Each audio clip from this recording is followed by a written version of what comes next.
Well,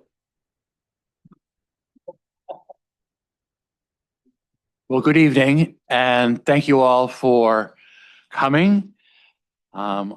This is a workshop that has been a long time in coming. We really have been remiss in informing ourselves on how to behave as municipal officers and committee people. So hopefully, our attorneys will lead us in through the path of enlightenment so that we will not have to use our get out of jail free card. Becky, do you have anything else to add? No, that was a great introduction. So thank you all for coming tonight. What we hope to cover is really just a lot about what our government is and how it works and the freedom of information access to give you a lot of context as volunteers for the town and staff for the town. This is really important for all of us to know. We often get a lot of FOIA requests, so how do we handle them? What, can we send out? All that will be covered tonight.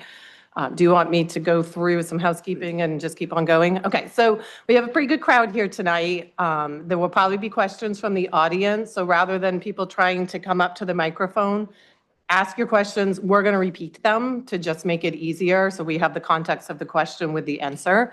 I have passed out, if you haven't gotten a printed PowerPoint, come see me, I'll give it to you. There's also a sign sheet after to get back to me that acknowledges that you have attended this training so that I can put it with your oath and have that record. Those are the two big things. I am going to record this and share the PowerPoint so it's in the recording. You don't need to turn around because you have your slide deck right here. Now I'll go into introductions. So next to me is Ben McCall. He is our lead town attorney. Ben's been working with the town of Pownell for a few years now, and he took over as lead at the beginning of this year. I think you're going to be doing most of the talking. And then he's brought his associate, Beth Coles, with us. Beth joined Drummond and Woodson just a few months ago, and she is learning all things Pownell and working with our community too. So it's great to have her here for her to get to know us and us to get to know her. Is that good? Are we ready? Okay, so give me a minute, Ben, to just share my screen and get this up. And while Becky does that, thanks again for having us. Becky has already introduced me and Beth, but we are going to go over quite a bit tonight.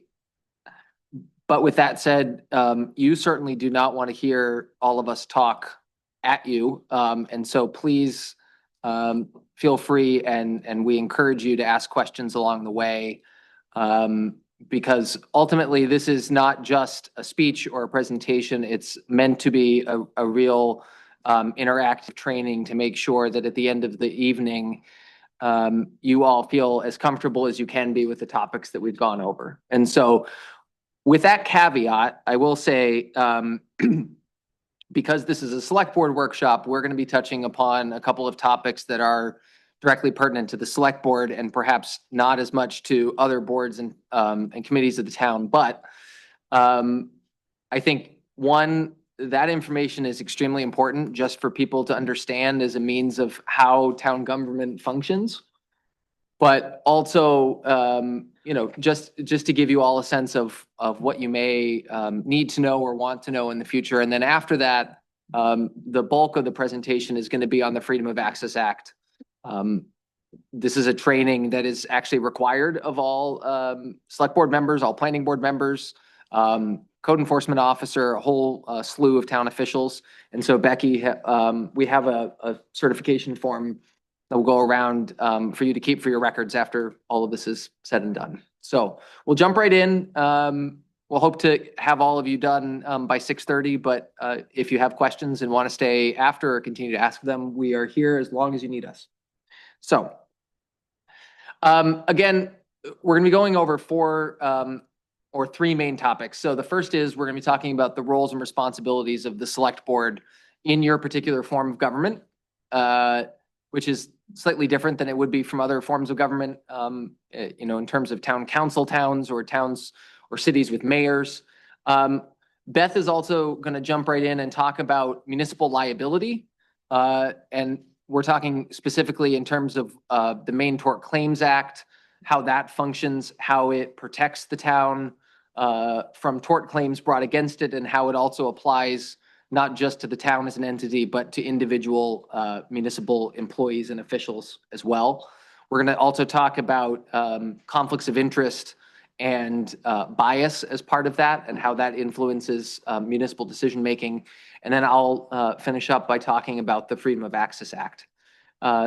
This is a select board generally geared discussion, but just as a general matter, we're not going to talk about any pending applications. If there are members of the planning board and the zoning board of appeals who are here, we're obviously happy to talk about the ins and outs of how you make your decisions and the Freedom of Access Act as it applies to you, but we're not going to do that in the context of anything that may be before you for a whole host of reasons. And then please ask questions as we go along.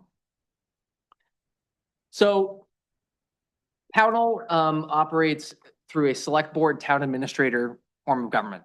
And what is important to keep in mind about that is that means the municipal officers, being the select board that are up in front of you, also function as the chief executive of the town. And so that touches a couple of key things.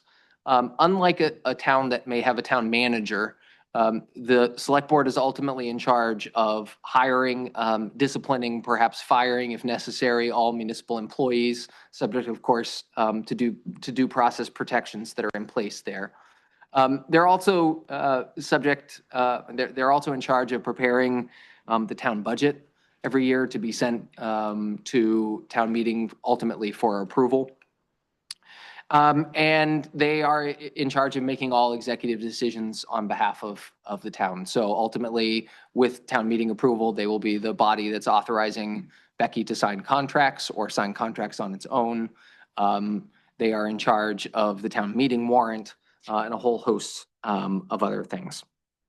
And so town always has the option. I'm not here to pitch it one way or the other. You will find that many towns in Maine are increasingly going towards a town manager form of government. I'm not going to go into the specifics of what that means, but what that does, but in a real general sense, a town administrator is an employee of the town, is subject to review by the select board as any other employee is, but unlike a town manager, does not have direct responsibility for municipal employees.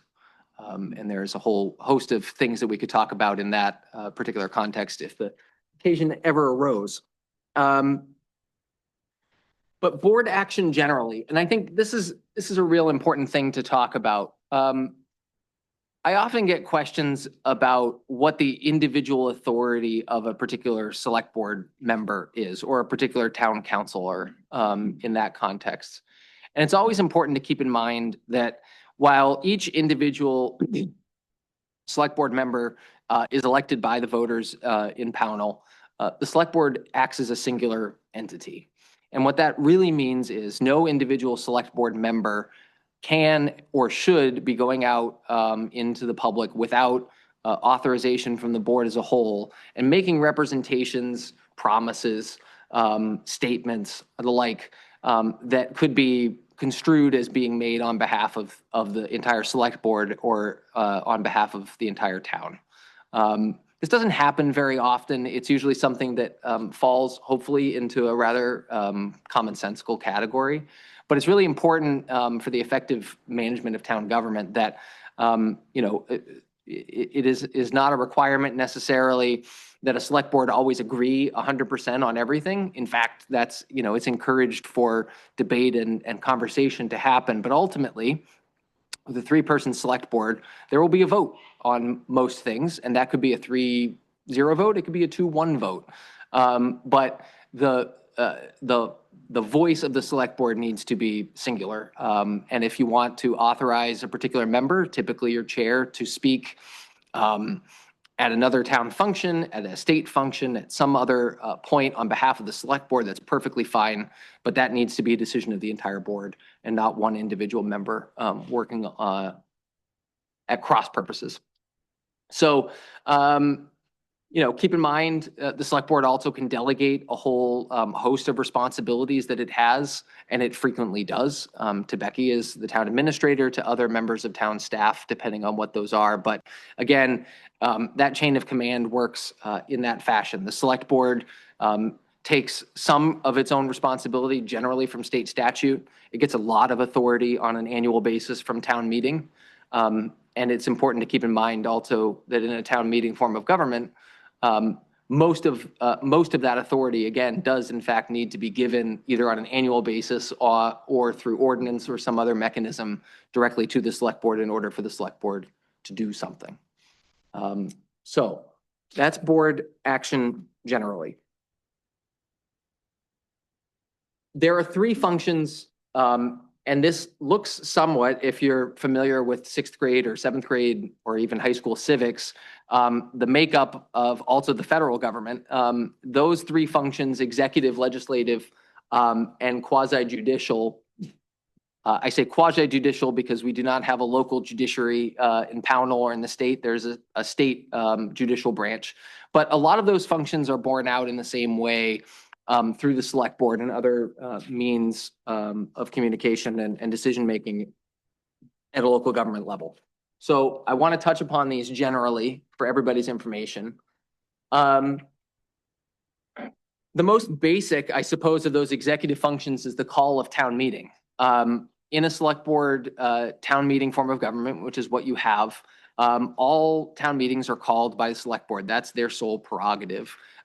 With the sole exception, I suppose, of a petitioned warrant, if there's a question that a sufficient number of folks want to go to town meeting, and the select board, for whatever reason, does not organically, I suppose, agree to do that. There is a process to require a particular warrant article to be placed before the voters. But generally, outside of that context, call of the town meeting through the warrant is the sole prerogative of the select board. So that's one core executive function. Another is finance. And again, while the annual budget and all spending items do have to go for town meeting approval, ultimately it's the select board that are in charge of crafting what that document is going to look like. And that's all done through a budget process, but that ultimately leads to a town meeting warrant that comes at least annually to voters for approval. And Becky and I could talk about all sorts of questions that come up throughout the year about what authority the town has to spend certain funds and whether that authority has been given by town meeting or not. But ultimately, the decision about what voters are going to be asked to approve, which, as you probably know, quite familiarly is going to have a direct relationship to what property taxes are going to be in a given year. That's a decision for the select board to make. Also, gifts and donations, assuming that responsibility and that authority is given to it by town meeting. Select boards generally have the authority if somebody comes and wants to donate property or money to the town. It's the select board's job to review that and approve that. Again, without a town manager, the select board is also in charge of personnel. And that includes day-to-day responsibilities, although a lot of those are often delegated to department heads. But under statute, as you can see in your packet, there's a whole list, and this is a non-exhaustive list of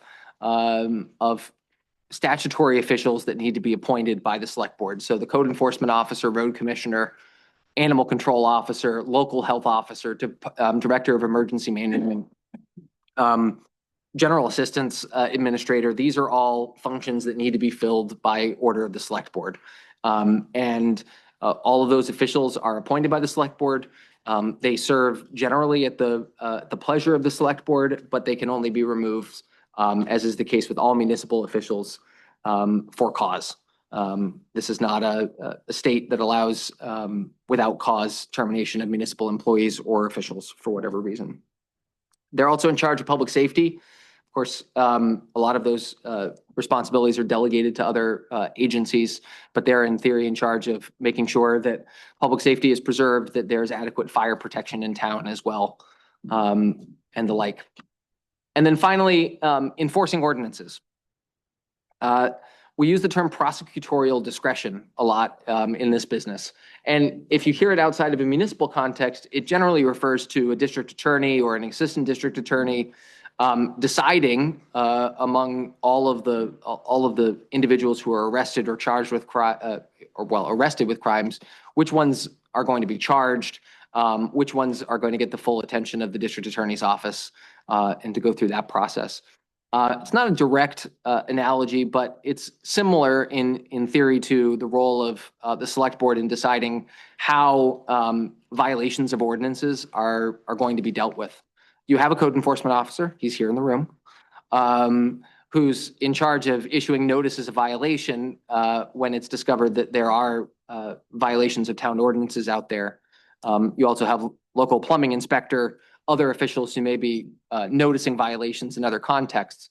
But none of that withstanding, if it comes to pass that those notices of violation don't prompt somebody or something to come into compliance, it's ultimately up to the select board to decide whether a particular violation warrants further action, which in our realm means whether or not those violations are going to be prosecuted in court by us.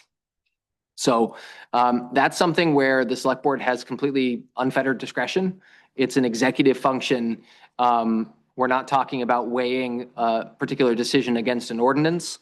We're not talking about picking favorites. We're talking simply about whether the select board feels as if that is a good use of taxpayer funds and energy in order to prosecute that particular violation.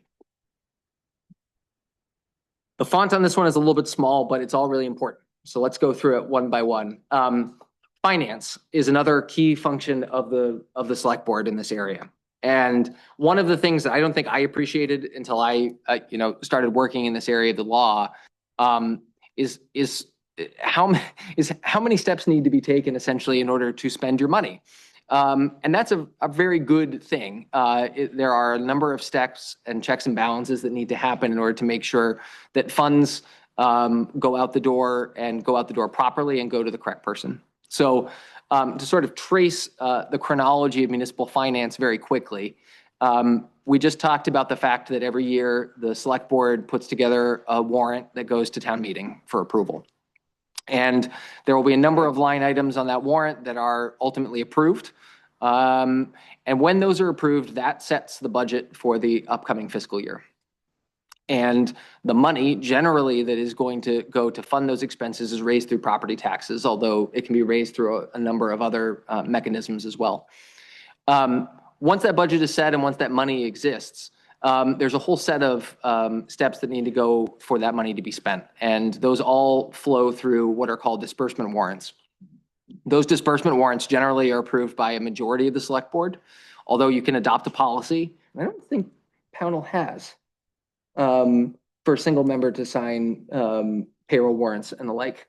Yes, we do. We You do? have it Good. for the off weeks when they aren't meeting, one can sign the payroll. And they also have it that when we have to send funds through motor vehicle, inland fishery and wildlife, or animal welfare program, because it's just funds that we're collecting for the state, that we could do a warrant and have just one signature on that one as well. Yep. So that's the generally applicable rule, is that if, for instance, the town is the select board is authorizing the purchase of a new truck or think of a whole number of variety that needs to be authorized by a disbursement warrant. The disbursement warrant needs to be signed by at least two of the select board members. But things like payroll, things like state taxes and fees that need to go out more regularly, those can be signed by a single select board member. Like I said before, the select board's also ultimately in charge of overseeing the treasurer and tax collector, who are responsible for safekeeping municipal funds, and in the tax collector's case is responsible for going out and just as the job states, collecting taxes appropriately and going through the whole tax lien process if necessary. But on top of that, the select board, it's not just day-to-day financial management. There's obviously some long-term planning here in terms of capital improvements, bonding and borrowing. Again, as the municipal officers, you've elected 3 people to chart a course for the town. And outside of the day-to-day operations, that is, a large part of the job that shouldn't go unnoticed is the fact that it's not enough to just keep the town running day to day, although that's extremely important.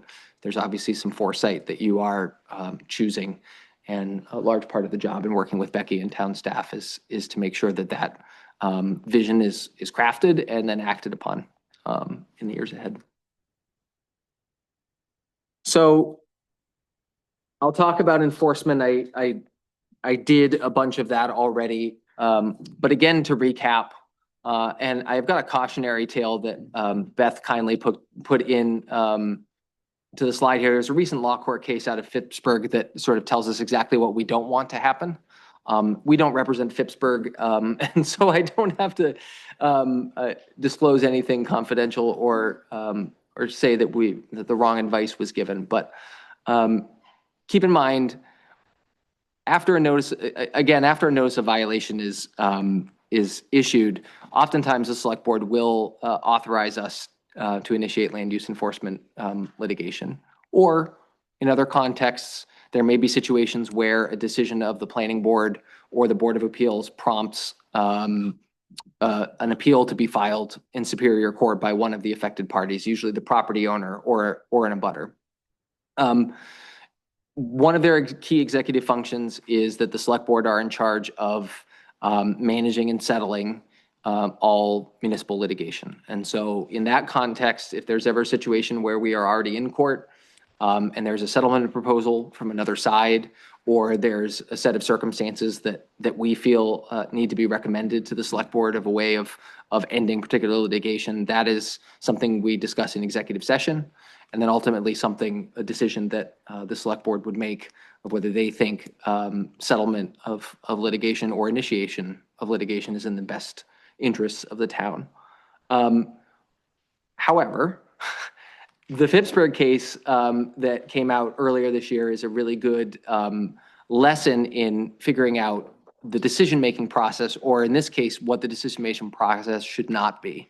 The Phippsburg case, and I won't belabor the details, but essentially, after a notice of violation had been issued and after that notice of violation had been reviewed by a Board of Appeals, the NOV had been upheld. And so then the question was, did the select board want to initiate litigation? And as I just said, that's a completely discretionary decision. There is no set of criteria that the select board is weighing in order to make that decision. It's whether they think it's in the best interests of the town. Unfortunately, in Phippsburg, what happened was not that. The select board took it upon themselves to essentially sit as a second zoning board of appeals, and instead of just making an up or down vote about whether going to court was in the best interest of the town, they decided to weigh in on the merits of the actual violation and determine whether or not the code enforcement officer and the ZBA had made the correct decision. It really kind of perplexed the court when it got there, because they'd never seen a set of municipal officers try and make that decision. And so this is just a lesson to the select board and to all of you who are listening, is that ultimately there is a process by which someone who is unhappy with a decision that the code enforcement officer makes or the zoning board of appeals or the planning board makes, there are avenues for further appeal, both internally, locally, and then eventually in Superior Court. But from a violation standpoint, once all of those avenues have been exhausted, the select board's job is just to make a straight up or down call. Do we think this is in the best interest of the town in going forward with this case? If not, the town has no obligation, except perhaps a political obligation to voters in order to say yes. And so we haven't been in that situation in a while here, and perhaps we never will be, but we may need to be giving additional advice in that place if necessary. So that's executive function. Legislative and quasi-judicial functions, these are a much smaller portion of what a select board will do, but they're also really important to outline. So I don't want to confuse folks. The legislative body of the town of Pownell is still town meeting. No two ways about that. 95% of the legislative decisions, that means enacting ordinances, amendments to ordinances, enacting whole hosts of things, and of course, approving the budget. Those are all functions of town meeting. However, the legislative functions of the select board still exist, and they exist in two ways. One, of course, is being the final reviewer of ordinances that are going to be suggested to town meeting and finalizing that warrant.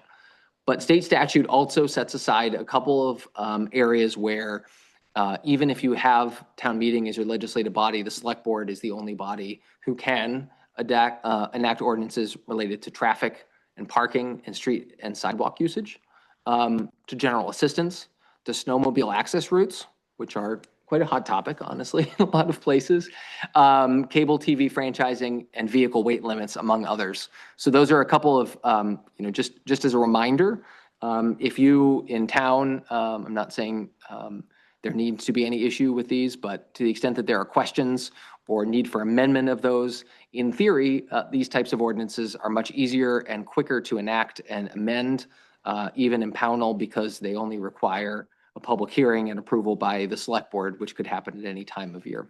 And they often do, especially during and in between annual town meetings. You, of course, also have bylaws and policies. Those are only enacted and amended by the select board. So policies like we just talked about in terms of authorizing certain disbursements to happen in certain ways, those are all policies of the select board. They don't need town meeting approval. Then there are quasi-judicial functions. Now, if this were a training about given just for the planning board and the Board of Appeals, that would be most of what I would be focusing on tonight. We can certainly do that in the future if there's the need for it. But it's important to keep in mind, first, when I say quasi-judicial, what I mean is a situation that is essentially what the planning board does 90% of the time and the ZBA does all the time. And that is looking at a set of facts, applying an ordinance that's enacted by the town, or in some cases, a state statute, and determining, just like a judge would, whether the facts are sufficient, that the ordinance standards have been met, or the ordinance standards have not been met. Most of the time, the planning board is dealing with that in a conditional use or a site plan criteria, situation. The ZBA is either looking at a notice of violation or maybe looking at an appeal from another standpoint. The select board does this sparingly, but does do this every once in a while. So, for instance, junkyard, special amusement, and concealed weapons permits, these are all things that are in the exclusive realm of the select board. Also, every once in a while, although I don't think we've done it here in Pownell for a while, there will be a question of whether a particular structure in town is a dangerous building.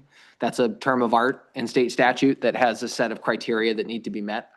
Also, roads that may be discontinued by abandonment. These are all situations where the town or the select board may be asked to sit not as the chief executive of the town of Pownell, not asked to sit as a legislative body, but really to sit like a zoning board of appeals would, or another panel of judges or other deciding officials, and weighing particular facts against ordinance or state statutory standards, and making a decision based on those.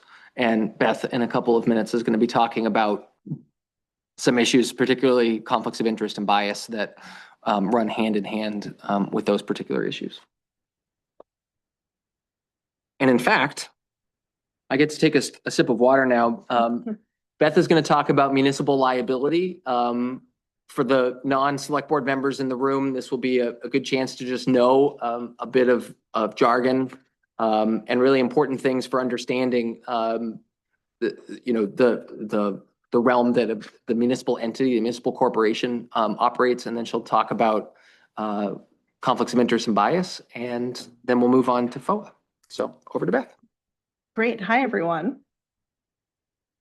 So we're going to start out by talking about municipal liability as the municipality as an entity, and then we're going to talk a little bit about employees and officials of the municipality and liability that they might face. So the Maine Tort Claims Act has the effect of limiting liability for tort claims. So torts are kind of a subset of the law. It's a private civil harm. So generally, when we're talking about negligence, it's when the town or a person has a duty to act or not act, and they breach that duty, and that results in a harm to an individual or their property.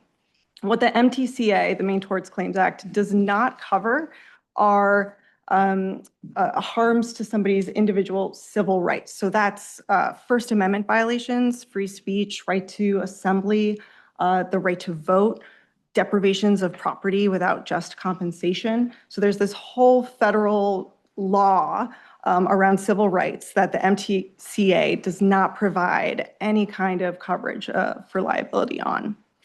The general rule for municipalities is that a municipality is not liable for its negligent acts or other torts unless an exception applies. And there's a very concise list of exceptions that you have right in front of you. If an exception does apply and the town is liable, its liability is going to be limited to either $400,000 or the amount of excess insurance coverage that the town has. It's whichever is higher. The statutes also provide pretty clear areas where municipalities are immune. And so this is going to sound familiar because we were just talking about it. Legislative acts, quasi-judicial functions, discretionary acts, prosecutorial acts. So that's the coverage there. Moving on to, I should also note, municipalities can take actions that essentially waive their coverage under the MTCA. And so this can be done in a couple of different ways. I know when Ben and I have spoken about this before, it's often in terms of contract language and indemnification clauses. And so we're often taking a lot of steps to make sure that there's no waiver of any coverage that the municipality has under the MTCA. So municipal officials, I'm sure that this is what is on everybody's mind. It's when are you personally liable? This is kind of the inverse of how we approach municipalities under the MTCA. So with officer liability, I think the key is to be acting in good faith and within the scope of your duties. So like I said, it is kind of the inverse of what we were just talking about with the broader town. Municipal officers are liable for negligent acts unless an exception applies. And so the exceptions are very similar. It's prosecutorial acts, legislative acts, quasi-judicial acts. Is there a case on this? Let's see. Oh, no. I apologize. So what's important to remember is that the MTCA even protects intentional acts or omissions, so long as the acts are made in good faith and within the scope of your duties. The yes. Can you define municipal officials? And I'm thinking in terms of those of us that are volunteer members of committees and maybe officers of those committees, which are not statutory committees or statutory positions. So municipal officials are generally folks who are taking an oath of office. They're often elected. The MTCA, as I understand it, applies to employees as well. It doesn't apply to employees. There is case law that can expand the definition of municipal official even to appointed officials. So those who are on planning boards or the zoning board of appeals. Yes. So you said oath of office. Well, We all take yeah. oath of office to be on a committee in Yep. town hall. Yep. We're not a statutory committee. We're not a statutory position. Are we still municipal officials? Yes, generally you are. The important thing to keep in mind, though, is that the municipality has so this should not be construed as a means of saying, oh my gosh, I sit on one of these committees, all of a sudden, somebody who's not happy with one of my decisions can come and sue me personally. In the very unlikely context that there was a suit brought about by one of your official acts, the town has a duty to indemnify you as one of those municipal officials, meaning it's the town's insurance coverage policy is going to cover both exposure to the town as an entity and also exposure to Becky, to members of the select board, members of the planning board, members of all of those who are considered to be municipal officials. And so that protection is going to extend to you. And then on top of that, keep in mind, when we are looking at a case, and it's extremely rare that individual members of particular boards are going to be named in this. Oftentimes, you'll see a case that would name the town of Pownell and the zoning board of appeals or something to that effect. one of our first steps, honestly, is to remind the court, either through a motion or some other means, that unless and I'll let Beth sort of elaborate on this, but unless a municipal official is going out and doing something that is outside the scope of what you should be doing within that role, the proper defendant in one of those cases is the town of Pownell. It all gets lumped into one. So if a decision is made by the select board or the planning board or the zoning board of appeals, that's the decision of the town. You're all representing the town in those individual capacities. And so we would move about as quickly as possible to, to remove individual people or individual boards from those cases.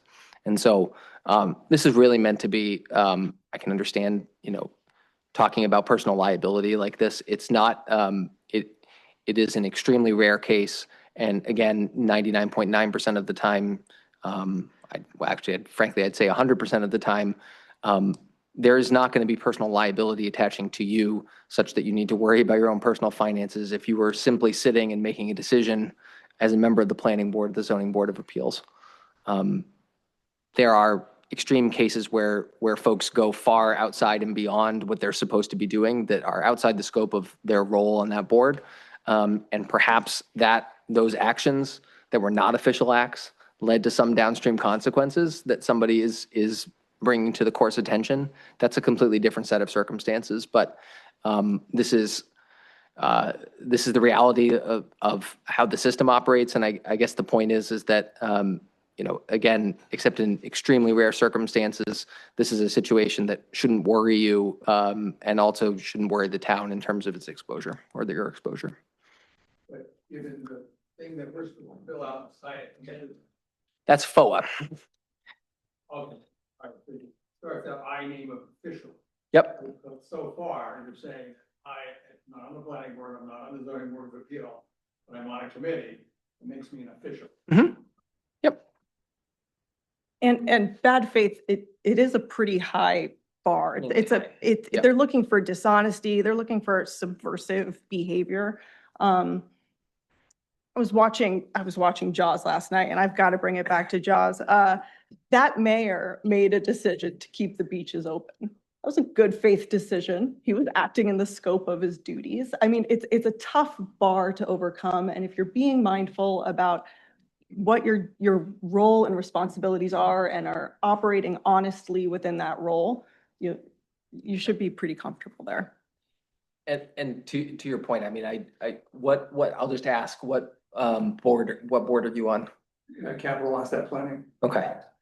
Well, first of all, the chance that there would ever be a tort claim, sort of that, Well, I'm thinking extremely low. if we don't approve a dump truck that the town wants, Yep. and the dump truck isn't purchased, Yep. and the existing dump truck fails to stop at an intersection because it was too old and kill somebody. Yep. Are we liable for that decision, or we would not recommend funds for that? If someone were to bring an act against the capital asset planning committee, that would certainly be indemnified. Now, of course, to go back to the previous slide, and I won't belabor the point, but it is true that if there's a town-owned dump truck out there that causes an accident, that is one of the exceptions to the Maine Tort Claims Act, where the town may be liable, and that's why you have insurance. Actually would be liable if in fact there was negligence going on. So that's why it's important to purchase new dump trucks. And even if there is officer liability, it's capped at a statutory amount at $10,000. So let's see. Moving on to conflicts of interest. So there's 3 different ways. Oh, yes. Before you get that far, what about management manslaughter? So the main tort, so I'm sorry, can you repeat your question? Like fire department. Yep. If I order somebody to do something that is absolutely ridiculous, and they get hurt or killed doing it. So obviously all of these things are fact specific, but generally speaking, the fire department, you have a set of discretionary functions and a set of compulsory functions. if you decided, and again, this is, pure hypotheticals. If the fire department just decided, you got a call and nobody wanted to go out and you wanted to just sit there and twiddle your thumbs. Arguably, that would be something that would open the town up to liability because it is a ministerial function, not a discretionary function for you to go and fight a fire. The means by which you choose to do that in your own, professional opinion, in terms of who you send, what equipment they have, all of that, most of those functions and decisions, obviously, if you were to send somebody in without proper PBE, knowing that they didn't have that would be a challenging fact perhaps, but generally speaking, municipal officials, no matter what they are empowered to act with their own professional discretion. That's what you're appointed or employed to do. And the Maine Tort Claims Act protects those decisions. It's the same sort of function. I get this question all the time. A similar question, we're aware that there is a building in town that somebody's living in and that building is extremely unsafe, but they won't leave, they won't take help, they won't deal with anything like that. The question that comes to us oftentimes is, what is our exposure as the fire department or the code enforcement department or the town as a whole? And the answer to that, for better or worse, is that the town has discretion to perhaps bring a dangerous building claim or use the code enforcement office in order to try and address that. But if somebody is injured, in their own home because their home was unsafe, even if the town knew about it and decided not to intervene, that's a discretionary decision of the town. And so people, you obviously you use your best professional judgment. You act, consistent with what your oaths are and what state statute outlines. But there's a whole range of flexibility in there to make sure that people are able to do their jobs. Yeah.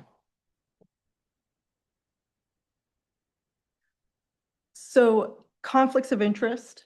Oh, thank you. It's pulled up. There's 3 tests that we want to talk about. The first is the statutory test. It's incredibly black and white, easy to remember, easy to follow.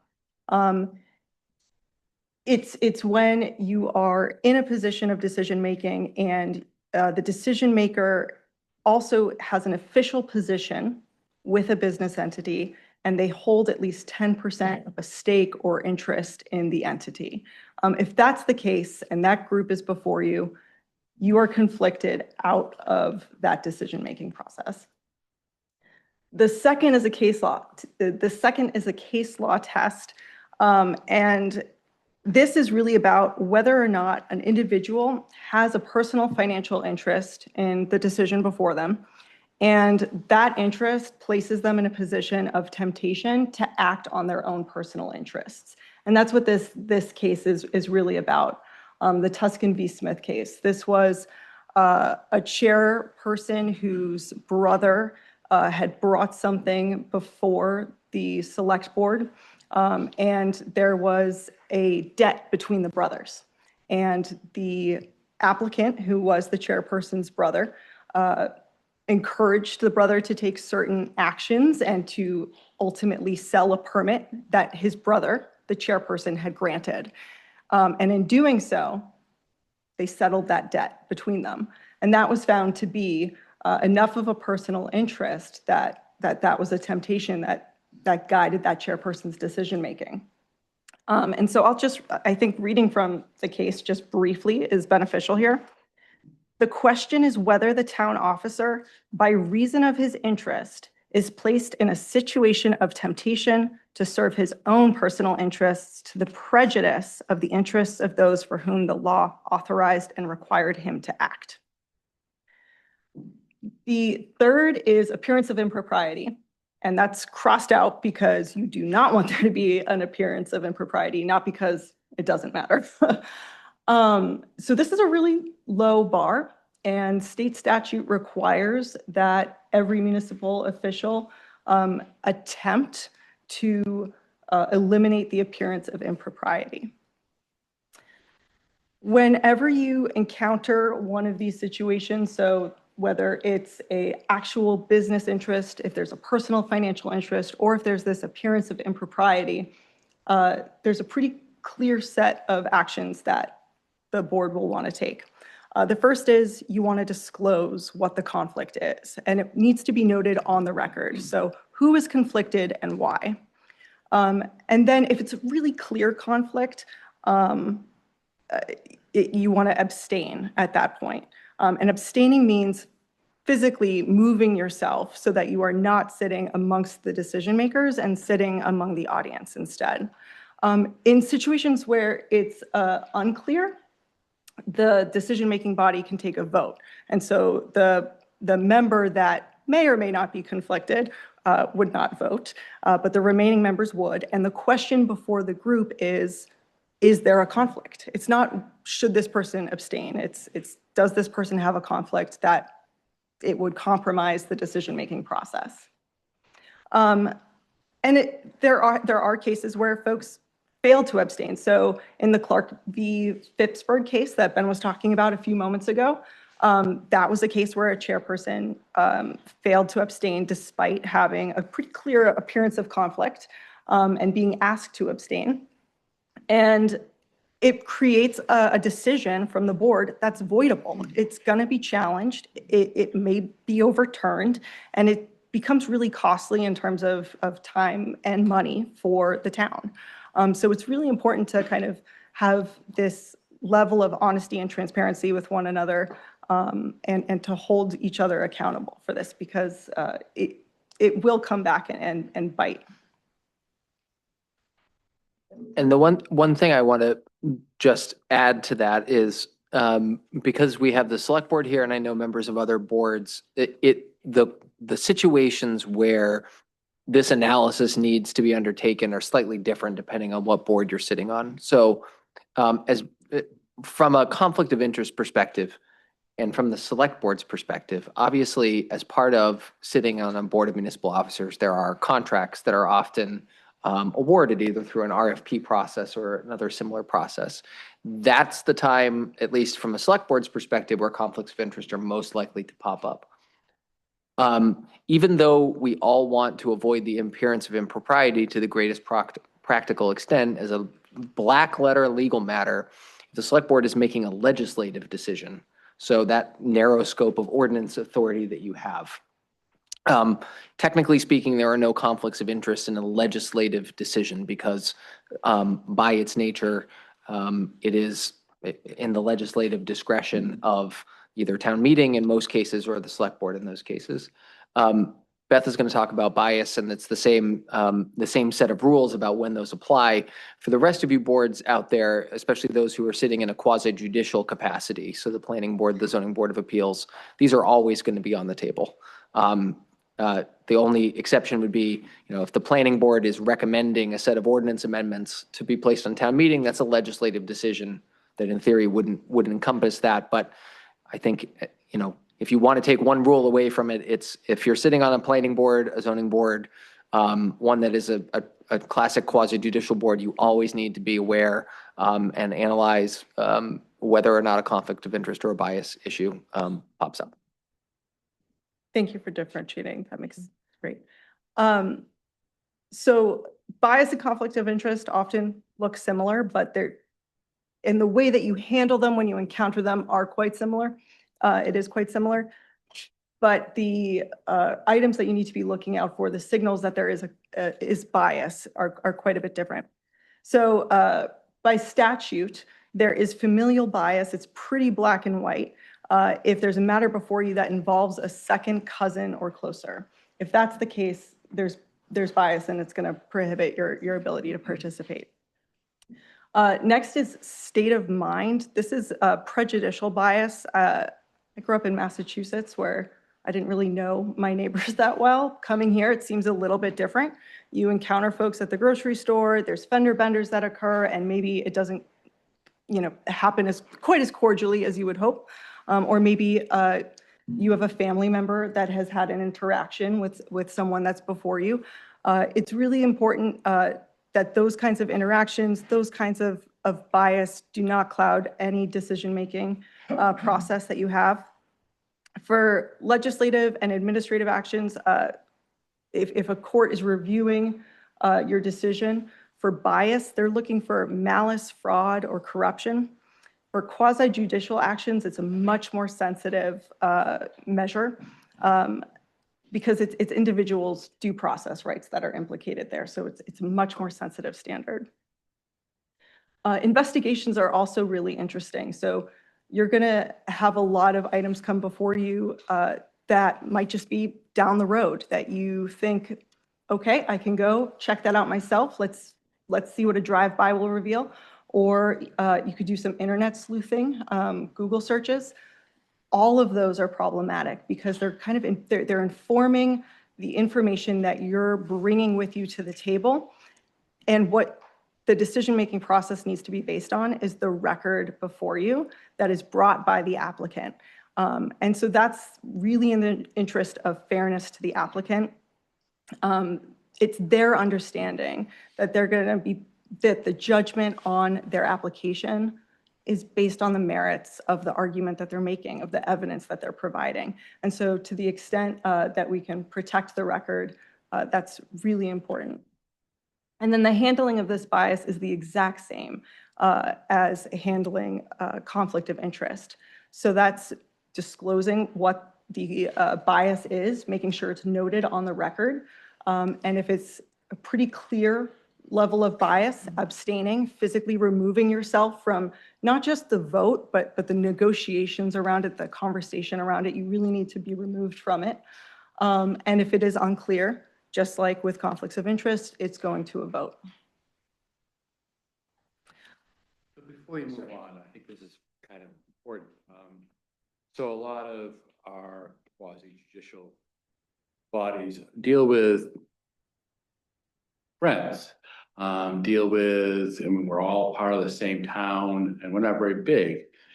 And sometimes the conversation, let's just take a planning board, can become heated, pointed, can be fairly confrontational. And feelings get hurt. When you talk about the bias of being like totally in the situation where an applicant is fairly strident and someone says, I don't like that. That hurt my feelings. And would that going down the line, if that applicant went to the Board of Appeals or went to Superior Court, should someone excuse themselves if they said, listen, what you just said really hurt my feelings? That makes sense to you at all? It does. Do you want to take that, or I'm happy to answer as well? It's obviously a hard line. I think the question first is really an internal question for that particular board member. It could very well be the case that you as a person, if you find an applicant's presentation style or just way of handling themselves or way of interacting with the rest of the board to be so uncomfortable, I don't use the word repulsive, off-putting, that you think that you are not able to objectively weigh the evidence and the information that they're providing to you, then I think arguably there may be a situation where you are biased against that person. You don't need to know them. You don't need to know anything about them. Ultimately, the question for you as the decision maker is, am I able to be objective and fair in weighing this application? And from a town attorney's perspective, our preference always is, if you have that question in your own head and you think it may affect your decision making, the easiest thing to do in the long run for everybody involved, the applicant, yourself, the town, is to abstain. Now, with closer calls, I think that sort of a presentation style is something that is really going to be internal to you about how, because not everybody on the board is probably going to react the same way. With other things, obviously in a small town, everybody knows everybody. And what we're not suggesting that just because you may have had a run-in with somebody 15 years ago means automatically that you're biased against them and you need to recuse yourself. But as Beth pointed out, in both of these scenarios, the suggested way of doing it is not to, if you remember a situation from a couple of years ago or even yesterday, even if you think it's nothing, but the easiest thing to do is always to disclose that on the record. Certainly, if, let's say the applicant is your next door neighbor, I think that's a very easy situation where even if you like the guy or person, you've always gotten along well with them, it is certainly possible that someone could believe that neighbors just shouldn't be involved in permitting decisions involving property next to them. And I think that's a pretty clear-cut reason why you would recuse yourself. If it's somebody far down the street, you may want, and I would always suggest, disclose it on the record. Say, look, this person is 4 doors down from me. I can't see the property, haven't had any interactions with them. I want to put this on the record. I think that I still can be fair and impartial in handling this application. The rest of the board, if they completely disagree with you, can always force your hand. And by a majority vote with you recused, force you to recuse yourself. So I think the point is that there are plenty of reasons beyond these three where you may, in your own mind, believe that you're biased against this. And it's not meant to be a pejorative term. Bias, in modern speak is a pretty loaded term. But really what we're saying here is, if for whatever reason you feel that you can't be fair and impartial to this person, be it because of what they're wearing, how they're projecting themselves, something that you found out about them on the internet, all of those things, your duty as a member of one of these boards is to protect the due process rights of the applicant and the town, and ultimately to sit that one out. And I think all three of these is really considering being able to make a decision based on the record before you. It's not adding information other than your own experience. And if you're a professional with relevant experience, of course you can tap into that knowledge, but it's really about preserving the integrity of the record and the process in order to proceed. Did you have another question? John's question. If Poland Spring wants to build a water well plant in Pound, and a member of the planning board is against it personally, how is that member able to express his or her views as a citizen and still be on the board? Great question. So you have a couple of options. I mean, ultimately, as a planning board member, your job, regardless of your personal feelings about that, is to look at what your ordinance says, what the application says, and compare one to the other. If you as an individual feel so strongly about a particular, and it doesn't have to be Poland Spring, I mean, it can be any type of business. If you feel so strongly in opposition to that particular type of business, which is absolutely your right as a citizen, and you feel again that predisposition to that particular type of business for whatever your internal reasons are, is not going to allow you to sort of see past that and apply the ordinance to the facts that you have in front of you, then I think that is a reason in and of itself to recuse yourself. And again, it's not a pointing finger, finding fault with that. That's a perfectly acceptable reason why somebody would want to sit one of those decisions out. What we need to avoid from a legal perspective is a situation where an applicant before a board gets an adverse decision, and through the process of interacting with the board, it becomes very clear that despite not recusing themselves, one or more board members are predisposed against that. That creates legal problems down the line. And I will say, from having unfortunately litigated some of these cases, when that happens, and when the reason why somebody feels as if they should have gotten the permit that they wanted was not just because they think the planning board misinterpreted the ordinance, but because they think the planning board or the Board of Appeals had one or two members that had done things that pointed towards a conflict of interest or bias, that's a situation where unfortunately, the legal analysis gets really personal. Because all of a sudden, it's not just a question about what the planning board did as a whole, but the permit holders have the right, as part of that litigation process, to get more information about what individual planning board members may or may not have said, done, all of that may have pointed towards their bias. So, these are all reasons why I think you may want to be on, the reason why people get on planning boards and zoning boards of appeals is not so they can sit the hard ones out, right? Maybe it is, and that's fine, and that's fine if it is too, but it saves a lot of time and energy, and it also goes towards that general trust in government and making sure that we're avoiding even the appearance of these improprieties, to make sure that you're listening to those inner voices and acting on them by recusing yourself in those situations. Yes, sir. There are too many recusals required to deal with them. Yep.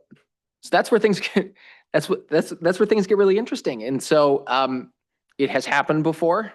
There's not an easy answer to that question. There's a lot of steps that go with it, but the ultimate point is that if there are not enough people who are not recused, the board ultimately is going to have a quorum to look at the application. And so then the downstream effect essentially is the select board will be in a position where they need to appoint additional alternates to take those spots.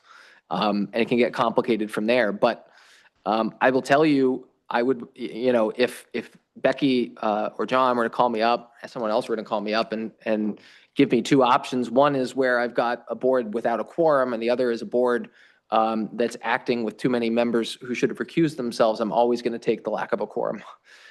That part is easier to fix in the long term and short term.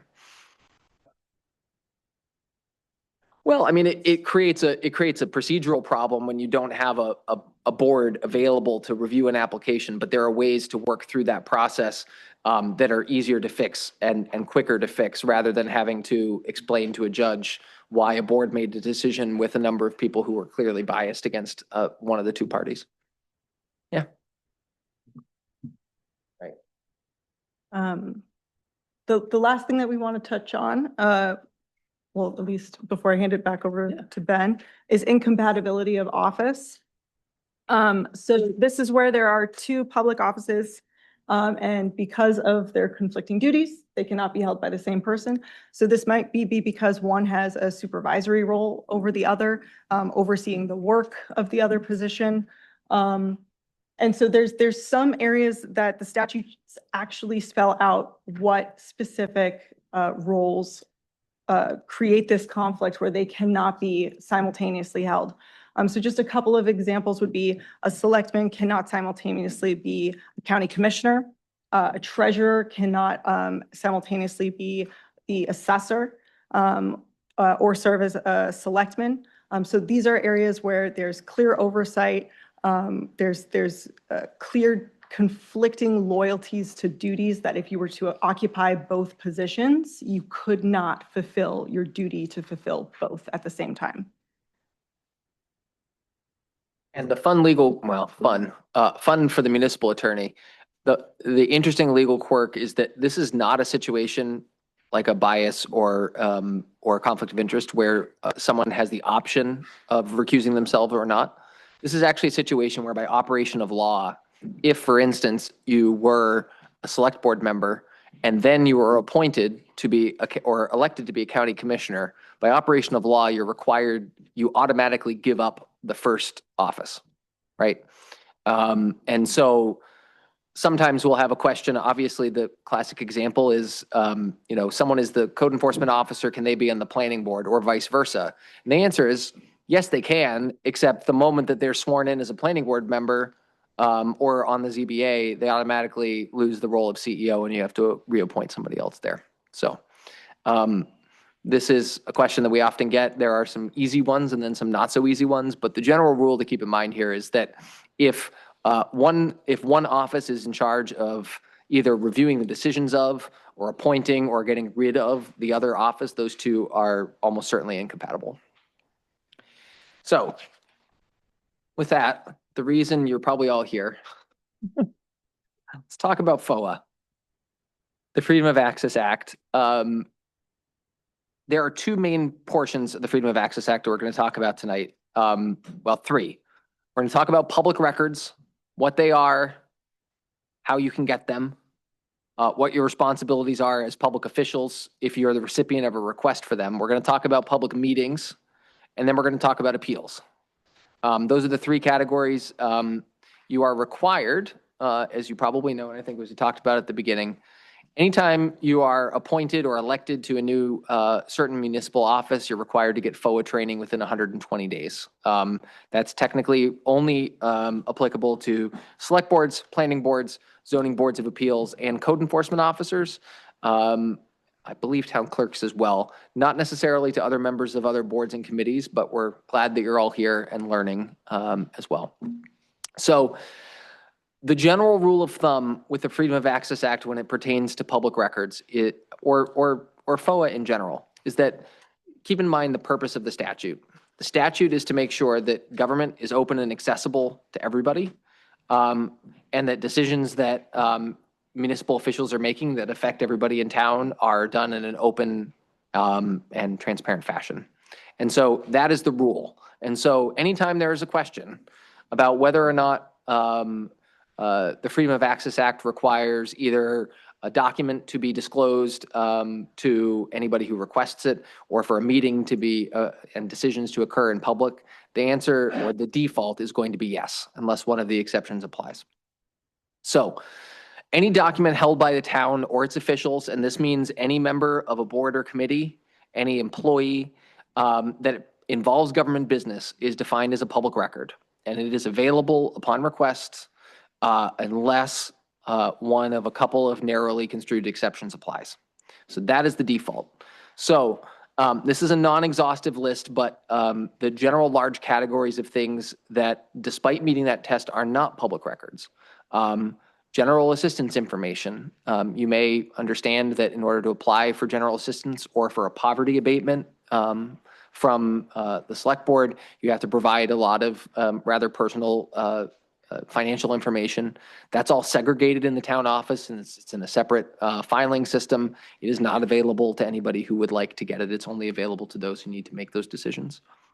Personnel records are the same way, with the exception of final written decisions for discipline. So, a letter of termination, final disciplinary decisions, be they reprimands or suspensions or things like that. That final document is available, but everything that goes before that, including obviously personal information of those employees, other minor disciplinary records, everything that went into formulating those decisions, those are not public records. Privileged records. So generally, these are things that fall within attorney-client privilege, although I will tell you the attorney-client privilege in a municipal context is extremely narrow, at least when you compare it to, if you were to call, if you have a family attorney or you're working with an attorney in your business or in your real estate or your estate planning matters. Generally speaking, all of those records, all of those communications are privileged. They can't be disclosed or they can't be compelled to be disclosed unless you want to. Generally, in the municipal context, all of our email interactions with town staff, those are all public records, unless they are in anticipation or in active ongoing litigation. We need to be able to communicate with, with Becky and with the select board about litigation strategy and things like that without those being subject to disclosure.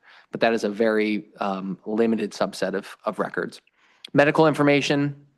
Voter addresses, voter rolls are available, but of course, voter addresses that go along with them are not necessarily public information. If the town also has sort of a blast email service, so for public notices and things like that, those email addresses are not going to be available to anybody who wants them as well, as long as they're for one-way communications. So the last bullet point is a real important one. Emails are included, even if they're from a private account. And there are going to be questions. There are going to be questions from this as well. So emails that pertain to public business. So this does not mean, email, just because you were to use your private email account to conduct your business as a member of a board or committee.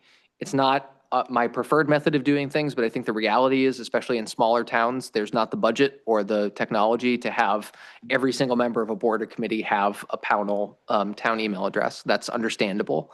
But those emails that go back and forth between you and Becky or you for scheduling matters or other things, those are public records. And if people want them, they are entitled to have them. And so it's important to keep that in mind for three reasons. Number one, public records are subject to a whole set of retention schedules that are maintained by the Maine State Library, Maine State Archives. You should not be deleting any emails that you have in your private email account that pertain to town business, because if the town receives a Freedom of Access Act request for those records, we need to be able to get those and disclose them as are necessary. The other part, as we'll talk about in public, when we talk about public proceedings, is that communication about town business, about town business in a matter that involves a quorum of a particular board or committee could be construed, and often is construed, to be a public proceeding that likely hasn't been properly noticed to the public. So those are the things to keep in mind about emails. And if I haven't answered your question, I'm happy to. Yeah, some of it.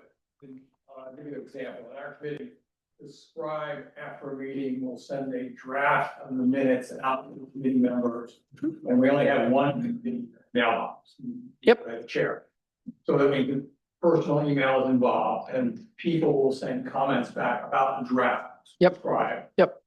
And then that is redone and so the redone minutes then come to the meeting for approval or further thing. Mm-hmm. The question is, because that interaction happened at the personal level, the draft, building, how much of the personal email becomes discoverable, if it's discoverable at all?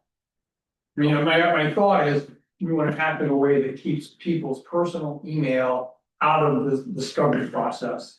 What we want to understand, how do we keep out of that? Because I don't want all my email to be discoverable when I inadvertently send something to Becky about the committee. So a couple of answers to that question. Number one, just because a FOA request only pertains to documents that pertain to town business. So to the extent, obviously, that there are a whole host of other emails that you have in your email account, it's different from a civil discovery process per se, but the request would only be for the emails that you have in your personal email account that pertain to your role on that committee. So all of the emails that you just described, those are certainly public records that would be subject to disclosure. But that doesn't go any further than your role on that committee. So nothing else besides that. The other important thing to keep in mind, and we'll talk about in terms of public proceedings, is I think even with something as ministerial as minutes, you need to be extremely careful that even reviewing minutes in between meetings like you're doing there, my preference would be that each individual member of that committee is able to come to the next meeting with their suggested changes for those minutes, but that those changes are not discussed over email in the interim. The reason why is that even something as basic as minutes, that's still conducting public business, and that still needs to be done in a meeting that's both noticed to the public and accessible to the public. Does that answer the question? Great. In the back. Yes. Yes. So. The chair is saying, this is the agenda to approve. Mm-hmm. And then go back. That, do I need to say those? That's okay. Routine. Yep. Procedure. Yeah. So, in terms of what public business should or should not be conducted over email, I think that the rule is as little as possible. I mean, and I'll take that back. Obviously, the exception to that rule is all day-to-day town business of town staff. I mean, that when we're talking about the Freedom of Access Act and and public proceeding requirements, we are only talking about bodies that are made up of at least 3 people. So interactions between town staff or emails from town staff to planning board chairs or select board chairs, or as you've described, your emails to the chair of the planning board, that's perfectly okay to be conducted over email in terms of approving the agenda. It's also perfectly fine and pretty common for, advanced attendance for meetings to be taken over email. So, we've got an application that needs to be heard. We'd like to hear it on December 11th. Please reply if you're available on December 11th. That's perfectly fine. There's really not much of a better way to deal with that kind of matter. Yes. Yeah, I mean, that's a separate sort of issue from the public record portion, and that is that although I don't remember the retention schedule off the top of my head, it's certainly a couple of years that those emails need to be available for production if they're ever requested. So yes, all of those emails that go, I hope the town has a backup system somewhere. But if you are using your personal email to conduct town business, while that is not a problem per se, you also have the obligation, or the town has the obligation of making sure that you are keeping those emails available in case they're ever requested.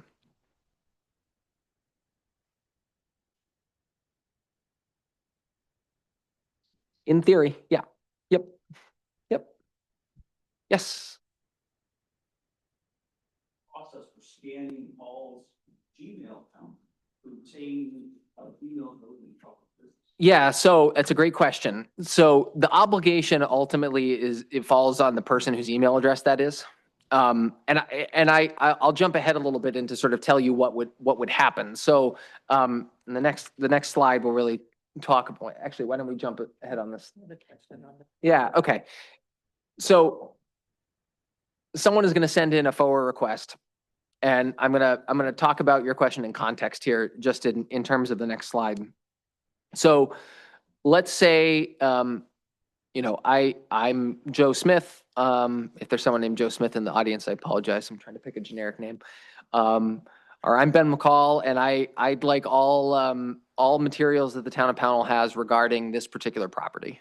And that would include the code file, the assessor's file, planning file, and then all emails, other materials that are pertaining to any board review of that sort of thing.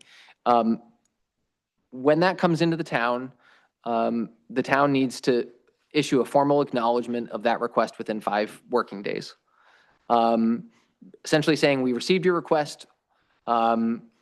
This is a reasonable estimate of how long we think it's going to take to compile all the records that you've requested and send them to you. And if we think that this is going to cost a significant amount of time and money, this is an estimate of the time and money that we think it's going to take. From there, it's up to the town staff to marshal all of the documents together that the town has that are responsive to that request. So a lot of that is rather straightforward. It's all available here in town hall. It's obviously not a quick or always easy process, but they're all here.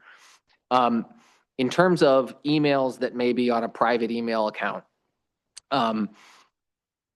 obviously if the request concerns something that was before the planning board, a request is going to go out from someone on town staff to all the members of the planning board saying, look, we've got our FOA request for all of these documents. Please search through your individual email accounts and send me copies of every email that may pertain to this. That's essentially the end of the road in terms of complying with the request. With that said, if I'm the requester and I have reason to believe, for whatever reason, that there are emails out there that pertain to my request that the town did not turn over, then it's the town who's going to be at the other end of a potential FOA appeal alleging that the town hasn't completely complied with the statute. So it becomes a bit circular in the reasoning. Essentially, the town has the obligation of turning the documents over.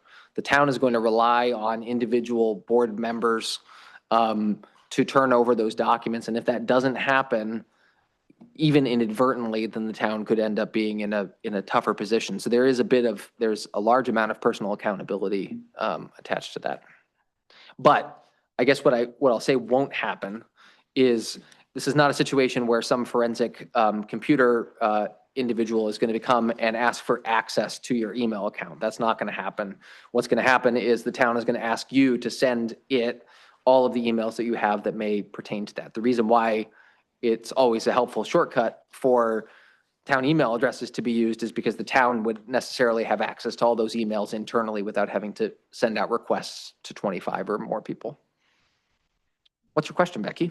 I have a question, but just to make a point, if you don't know, I'm the FOIA officer, so you'd reach out to me. We are actually working on a form that people can fill out that would contain the criteria. What are the search subject matters that we're looking for? How do they want it? Hard copy, digital, all that outlines to make our job easier as well so that we can go through it. But if a FOIA request comes to any of you, you should forward it to me so that I can officially acknowledge it within the time frame, set the expectations, and then go about how we get that information. So just for some clarity individually. So I think I know the answer to my question, but I just want to have this in the workshop. So when we go back to the previous slide, you talk about voter addresses not being a public record. So elections tells us that we have to post to the public the alpha voting list, which contains addresses.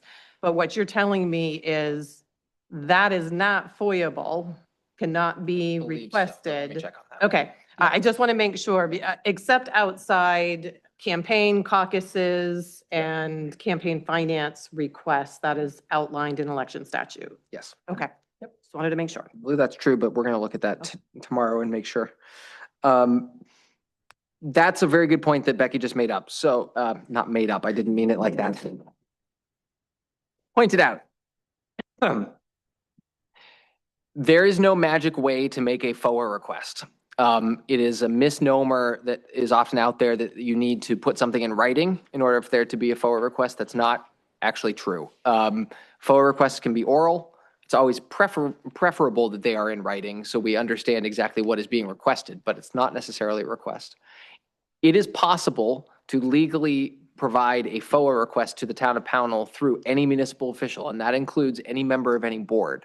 But as Becky just pointed out, it's also extremely important that in the unlikely event that you as a member of a board or as the fire chief or as the CEO or anybody else who's in this room receives a FOIA request from the town, that it's immediately forwarded to Becky.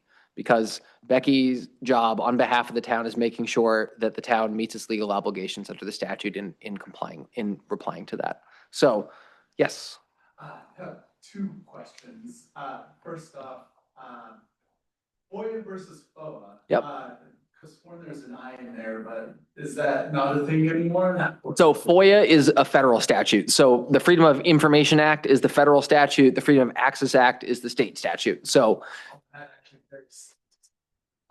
yes, so different states will call it different things. Some may call it sunshine laws, some may call it other things. FOIA applies to federal agencies, FOA applies to state agencies, which includes municipalities. Yep. And then second question, so you mentioned that FOA requests don't require any specific form or anything. Yep. Right? Right. Is there a dialogue that's expected to occur to, if somebody has a keyword or something to that effect, or is it just a firm approve, deny process? So there is some I won't say wiggle room, but there is some room for dialogue in there. In fact, as it's written out in the statute, the town has the ability and is often the obligation to request clarification of a particular request. So while it's not required to be in writing, it's always better that way, because sometimes, someone will come up to the counter and say, I want all these documents. And, someone will try and scribble down as quickly as possible.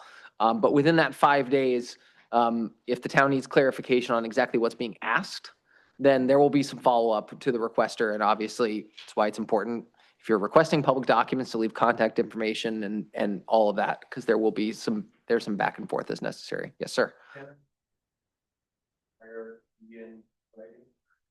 Not under the statute, it can't. You can request, certainly if you can't figure out from the oral request, and certainly I'll put it this way. You as the requester have the right to make your request orally. That said, my preferred response from anybody who's receiving an oral request is to say, it'd be a lot easier for us to process this request and get you the records that you need if you could write this down so I can transmit it to the particular person. So it's not going to be a defense to us if we are challenged in our alleged failure to respond to a FOIA request that, well, they didn't put it in writing. That's not going to be a defense, but it certainly is something that we can ask for, especially if the request is vague. And to clarify about the form, that is internally so that we can capture that information if there's a Right. phone call or someone coming to the counter, because after the fact, you think about, oh, I should have asked what the search words should it be. I should have asked, how they want it. At the moment, you're trying to write things down. And Brandon, I should apologize. I use FOIA and FOA interchangeably all the time, so Same here. Yeah, yeah. They follow the general, I'm not an expert in FOIA, only FOA, so, yes. Yes, yeah, yes. So acknowledgement within 5 working days, that refusal or denial. So oftentimes, most FOIA requests are very straightforward. Sometimes the more challenging ones, we'll get calls and questions about whether there's grounds to deny all or some of that request. It gets more challenging depending on, the nature of the documents that are requested. It's not free. If you're the requester, you do get 2 free hours of staff time by law. But after that, the town can charge $25 an hour for all time that it takes to get all the records, to process them, and to turn them over. You can also charge 10 cents for a standard black and white 8.5 by 11, although most times, I think these days, we are responding digitally. There can be no charge for that. And then, of course, there are a couple of points. If the cost to the requester is going to be $50 or more based on all those estimates, we have to give that estimate at the outset. If it's going to be $100 or more, the town can request prepayment, just to make sure that it's not stiffed at the end of the day. And do we have to have a policy that states we may require prepayment, or is it because it's statute? It's in statute. Okay. Yep. And so finally, for violations, there is an appeal process. I won't belabor the point, but every once in a while, if somebody either does not get any response from the town, that's problematic. More often than not, it is a question about the denial of a request in whole or in part, and whether the town has provided an adequate basis for that. Because again, going back to the intent of the law, it's to make sure that by default, all public records are available to the public. Yes, sir. Plus, they say, I like every single public record for the past 10 years. You could. Yeah, it's going to cost you a lot of money. It's going to get you some, yeah, it's going to get it. Really? You'd really like that? The limitations are very few. For one, you can't provide what's called a standing FOIA request. So some people will come in and say, I'm aware that my neighbor, it's usually a neighbor, is filed a planning board application. I'd like everything that's in the file, and every time they file something new, I'd like a copy of that as well. You can come back every day if you'd like and say, is there anything new in the file? And if there is, I'd like a copy of it. That's perfectly fine. What you can't do, and what there's no obligation for the town to comply with, is to proactively send you things. There's also no requirement that the town create records. So oftentimes there will be a request, not just for records, but for information. And that are in fact 2 separate terms. If, the town is requested to provide a list of X, Y, and Z, if that list exists and it can be pulled up, even if it can be, downloaded from a database or something like that, that is something that the town will provide. But town staff are not required to go into town records and provide a report or draft a list of something that doesn't exist on the date that the request was made. Yes, in the back.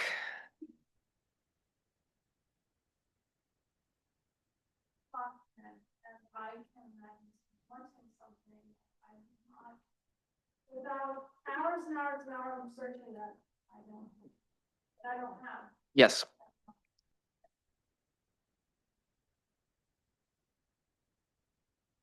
So, yeah. So the magic term in FOA is that the town has a reasonable amount of time in order to provide access to the documents. And so if you have reason to believe that a document exists, but it's buried in the vault, as long as you're acknowledging that request within that 5 days, saying, we acknowledge it, we understand, we don't have any concern that this is a confidential or otherwise, protected record, and say, look, we will go and search the vault to see if we can find this. And if we can find it, we will provide you notice and you can come and take a look. But we don't know how long it's gonna take. You provide a reasonable estimate at the outset of how long you think it may take. And if it's taking far too long, you contact the requester and say, look, I understand we said we'd hopefully have you an answer in a month.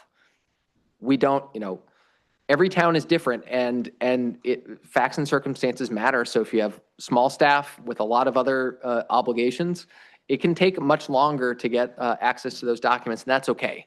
The statute provides some wiggle room there, but it also doesn't mean that you can say, well, it's buried in the vault and we're not going to go look. I'm not saying that's what you're asking, but it's certainly a spectrum in terms of time. Let's talk about public proceedings, and then we'll let you get on with your regularly scheduled public proceeding, please. So this is the second major part of the Freedom of Access Act, and this is the requirement that all public proceedings, which is anytime a voting majority of a board is discussing matters within its jurisdiction. And again, this is for boards that are of 3 or more members. And yes, there are subcommittees I know of that are made up of 2 members. Now, obviously, in a town with a select board of 3 members, a subcommittee of 2 members is still going to be a voting majority, and so that's a problem. But think of towns where you have select boards of 7, 9, or even 5 members. If 2 of them are designated to do a task, that is not a board that is in theory subject to the Freedom of Access Act. That's a very small exception to the rule, though. So anytime a voting majority of that board or committee is going to be meeting, there needs to be 2 major things, 2 major boxes that you're ticking. The first is that you're providing public notice. This is directly from the statute in italics. It's the public notice. There is not, despite thoughts to the contrary, there is not a hard and fast rule of how many days or hours you need to provide notice ahead of time. You need to provide ample time to allow public attendance, and it has to be disseminated in a manner reasonably calculated to notify the general public.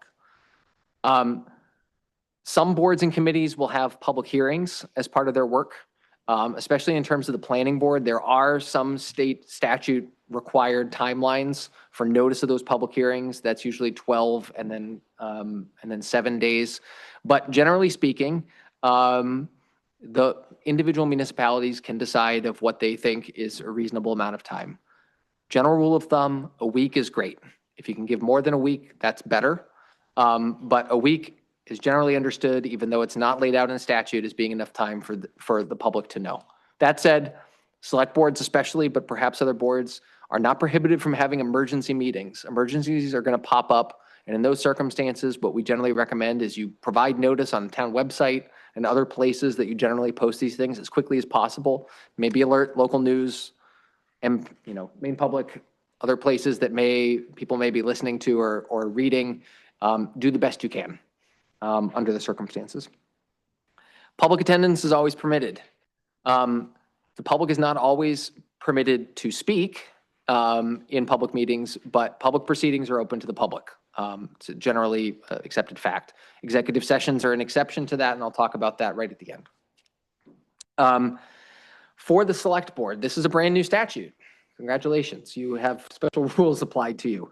The public must be now at meetings of the municipal officers only, provided a reasonable opportunity for public comment on matters addressed by the governing body at every regularly scheduled public meeting.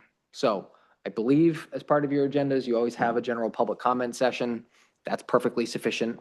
Believe it or not, there are some towns that don't. And in the past, I've been able to say, look, you have to keep your meetings open to the public, but you don't have to let the public speak unless there's a public hearing. At least as far as select boards are concerned, I can't say that anymore because the legislature has taken that away. Remote proceedings are permitted. These are less en vogue, I suppose, than they were right during COVID. But the legislature does allow, pursuant to a policy adopted by the select board, have meetings that are either hybrid, meaning allowing a remote participation, or fully remote, meaning that everything is happening online. There are certain procedures in place for that as well. I don't know if you do have that policy. We did adopt way back when each board and committee had to adopt, and then it's changed, right, to statute that now if the select board has adopted any Yep, board. or it committee, applies to everybody. applies. Yep. Yep, and then we have the criteria outlined in the policy for which Yeah. you can recall. And the general rule of thumb for that is, if you're going to meet hybrid, meaning in this context, that means at least one member of the board or committee is going to be participating by Zoom, then you need to allow members of the public to do the same. So it's, if it's good for the goose, it's good for the gander. And you need to allow each of those members a reasonable opportunity to participate in that meeting as well. So it can't just be watching. You need to be able to participate if you'd like. Yes, sir. How do we define reasonable opportunity? For example, the planning board meeting is from 6:30 to 8:30. Yeah. And they try to do a hard stop. And you could public comment. Yep. So good news is that rule only applies to select boards. As far as a planning board is concerned, you're only required to allow public comment as part of a public hearing. So you don't need to provide sort of a general open public comment session. That's only a rule that applies to select boards now. But in terms of public participation, this goes more to board rules and bylaws. Boards are more than able to limit public comment to a specified amount of time. The 3-minute rule is prolific. As long as you're being fair and applying that rule evenly from the beginning of the proceeding to the end to everybody who's speaking. But it is also perfectly fair and acceptable for boards to set hard and fast deadlines of we are ending business at 9 o'clock, and if we need to continue to the next meeting for whatever we're on, that's perfectly acceptable as well. Records of proceedings. So it is a misnomer, believe it or not, that minutes are required by FOA. They're not. They're great. They're great to have. They're a good memorialization of what's taken place. But technically speaking, the statute requires a record to be created for every public proceeding that includes at a minimum the time and date and place of the meeting, the members that were present and or absent, all the motions that were taken and how they voted, if they were by roll call. If it was just, the board voted 5-0 to approve this application, that's perfectly fine. And the good news is that even if you forget to do that, having a video or an audio recording available of that meeting is sufficient to satisfy that. As a practical matter, most towns out there have all of those things. They have full minutes. They have, if I were to do a planning board or a zoning board of appeals training, I'd talk more about findings of fact and conclusions of law. That's kind of outside the scope of tonight, but I'd be doing that. But at basic, someone is going to need to know if they needed to ask who met, when, what they discussed, what the outcome of that was for posterity's sake. So just in case you're worried about that, though, although it's a violation of FOA, that could be challenged through a FOA appeal, it's not going to invalidate any of the decisions that were actually made if there wasn't an adequate record. They're two separate categories of actions. Not saying it's advisable to violate FOA in order to get to a different result, but it's not a situation where for some reason the record of that meeting went missing. Doesn't mean that all the actions that were taken were necessarily invalidated. Also, to the extent that it's worth mentioning, the public is always able to attend, obviously, but also to take notes and also to record video and audio as long as they're not interfering in the proceedings themselves. So finally, I'll talk about executive sessions. These are generally applicable to select boards, although if we're advising planning boards and boards of appeals, there may be legal issues that we need to discuss that are in executive session, but a couple of procedural issues. So again, an executive session is the exception to the general rule that public proceedings are open to the public. So these are private discussions that happen in very limited contexts outside of public viewing. One, they require a motion. That motion has to be very specifically laid out based on the rationale that's in the statute. Oftentimes, we'll talk with Becky or others about how to draft those motions ahead of time. Motion has to succeed by a 3/5 majority. I think as a practical matter, I've never seen a motion to go into executive session not be unanimous, but that's what the statute says. Discussions must only be on the topic that's authorized in that motion for obvious reasons. The public needs to have a general idea of what the board or committee is going to discuss, but not the specifics. But you can't cross within that. It's certainly advisable and available to have multiple topics, multiple allowed topics in an executive session, as long as the motion to go into that executive session specifies those. Documents that are prepared specifically for executive session, either by us or by others, are not public records, but they have to be prepared specifically for that executive session. If we're just talking about a document that existed before as part of that executive session, it doesn't immediately shield that document. That would be a pretty perverse rule. It would give a lot of reason to have executive session to topics about pretty much anything. So what can we talk about in executive session? This is in fact the full list. It's employment discussions.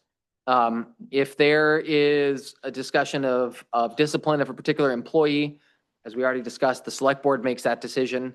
By default, that discussion happens with the employee, but it happens in executive session unless that employee chooses to have that discussion happen in public, which is their right. We are not a school board. We do not have a school board here, but it's worth noting school board suspensions, those issues, those are always conducted in executive session. We have a large school law practice at Drummond Woodsum, and our colleagues deal with that a lot. Real estate matters, that is an overly broad description of what you can actually discuss. Technically speaking, if the town, for instance, wanted to discuss putting in an offer on a piece of property or had received an offer for something that it owned, and we believe reasonably that talking about that in public could put the town at a strategic disadvantage, meaning if we know that the town is willing to accept a bid of X, why would we offer any more than that? Those sorts of discussions can happen in private because the town is an open public entity, but also the holder of real estate, and in the best interests of everybody, making sure that town assets are well protected, that can be discussed in executive session. Labor contracts with any unions, legal rights and responsibilities with legal counsel, that's where we are generally brought in to talk about pending litigation, other legal matters. The caveat to that is the town attorney needs to be present in that discussion. It has been asked, believe it or not, of whether they can discuss legal rights and responsibilities without the town attorney. The answer is no. But we often call in or we'll Zoom in if need be. The municipal officers and the code officer can also discuss land use litigation. Oftentimes the town attorney is involved in that as well, but that's another one. And then finally, poverty abatements and concealed weapons permit applications. Those are quasi-judicial decisions of the select board, but those for statutory reasons are always held in executive session as well.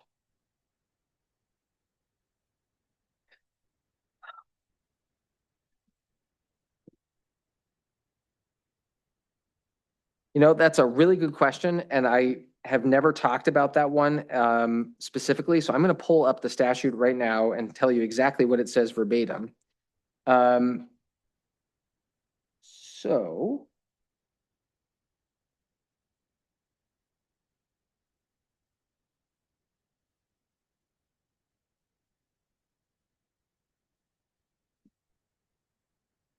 So discussion or approval of the content of examinations administered by a body or agency for licensing, permitting, or employment purposes. Consultation between a body or agency that provides examination services to that body or agency regarding the content of an examination and review of examinations with the person examined. I will admit to you, I've never been a part of one of those executive sessions ever. And that's extremely vague. But that's what the statute says, and that's one of the reasons as articulated. So I don't know if that answers the question beyond, I can tell you exactly what the statute says. Thank you for bearing with us. That's been a lot of information to cover. We're happy to stick around if anybody has any further questions. If there are any specific questions also, please feel free to get them to Becky. And you know, we talk quite often about all things Pownell. And so for good reasons, trust me. So, yes, please. In this. Yes, you keep it yourself. We keep it ourselves. Yes, yes. Okay. Okay. Um. There's 2 boxes to be checked. Yep. Which, do we do both of them tonight or do we do just one? So the reason why there are 2 boxes, great question. This is the standard form that was generally made by MMA, the Maine Municipal Association. We've adopted it and also edited it a little bit. The reason why there are 2 boxes is that absent going to a training, you could, if you chose, go and review a whole bunch of materials that is put out there, read them and certify that you read them and understood them. But the second box is the one you want to check. And so for everybody, just to fulfill the question, so if you are a member of a board or committee or an officer who is subject to the FOA training requirement, or frankly, even if you're not, you've been here, you've listened, hopefully you've understood, feel free to put in your name, sign the form that you have, and you just keep it for your records. There's no requirement that the town actually keeps that, but it is a public record because it pertains to your public service here. And so if there's ever a need for that form to be produced, to be sure that you have a copy of it somewhere so you can provide it to Becky. Yes, sir? So for all of the members, committees who are not present tonight. Yep. It says meet the requirements to have them do a recording of this, or how do we continue? Yeah, so if you're a member of a board or committee who is not here tonight, but you are required by statute, if you're on one of those types of boards or committees, yes, you can certainly review the video. You can go online and read the materials. You can do that. That's another way to self-certify. Yep. Is there an attestation required? Nope. Nope. Don't ask me why the statute says the way it says what it says, but that's what it's required. The requirement is that you complete the training, and this is a way to memorialize it. I will pull it up right now. I know, since you've already told me which board you are on, I know that yours is not one of them. But that doesn't mean that this isn't helpful training. Let's see. Municipal officers, that's the select board, municipal clerks, treasurers, managers, or administrators. And to keep in mind, this is not an annual requirement. This is only once, although the law does change. Assessors and code enforcement officers and deputies for those positions, planning board members, budget committee members. That's it. Not even zoning board of appeals. I'm not sure why, but if you heard your name, that applies to you. Anybody else? I hope this was really helpful, and thanks for all you do for the town.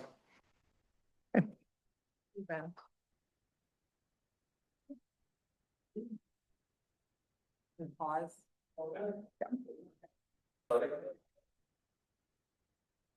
So good evening. I'd like to call a regular meeting, select board to order as usual. If you're able, would you please stand and we'll say the Pledge of Allegiance. I pledge allegiance to the flag of the United States of America and to the republic for which it stands, one nation, under God, indivisible, with liberty and justice for all. Thank you very much.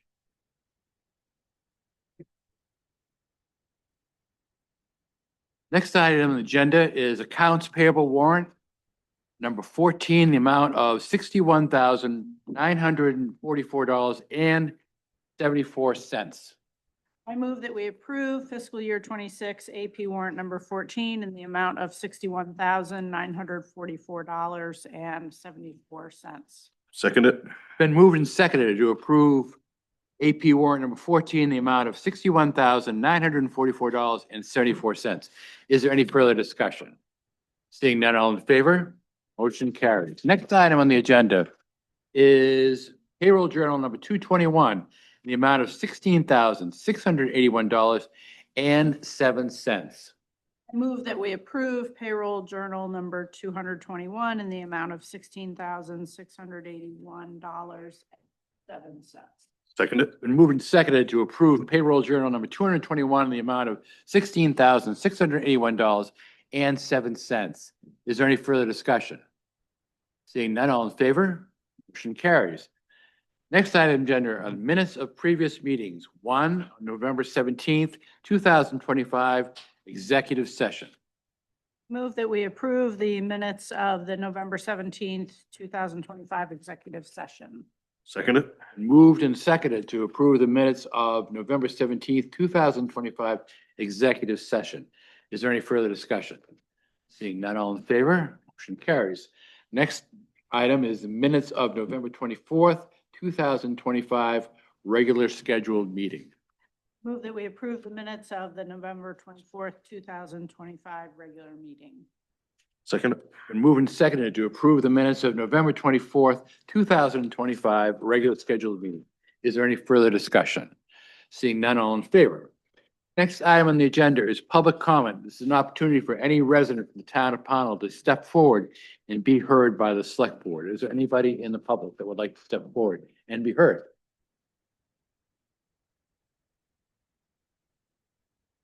Seeing none, we'll move on. Next item on the agenda is department head reports. Department head reports can be viewed on their respective website. Click on the department and the reports are written and able to be viewed. Is there any question from the select board for any department heads that are currently present?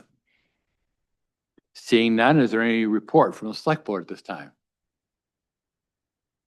Becky and I attended a meeting with RSU5 director and treasurer and a couple of local officials from our RSU5 towns of Freeport and Durham.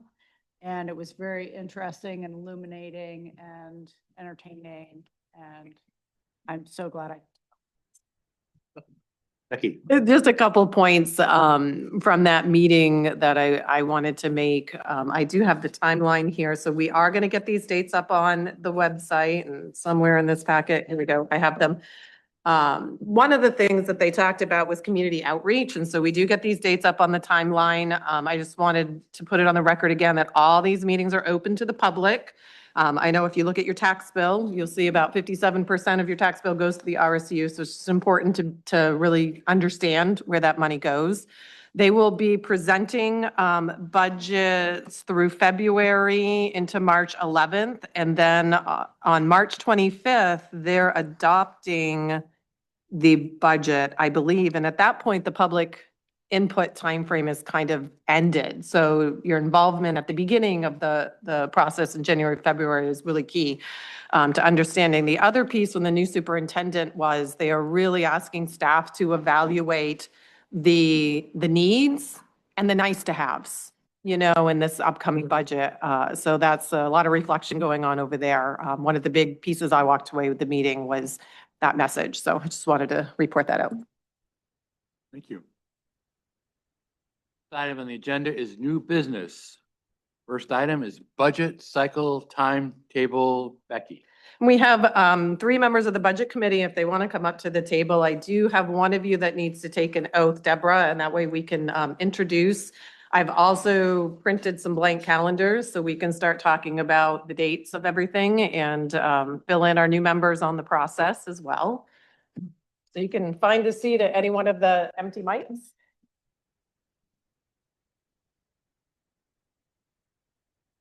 You already figured it out. I know.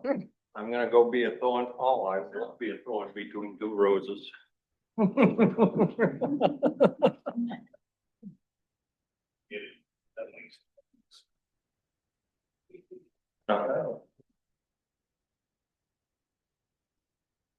Also, almost in my eyeball.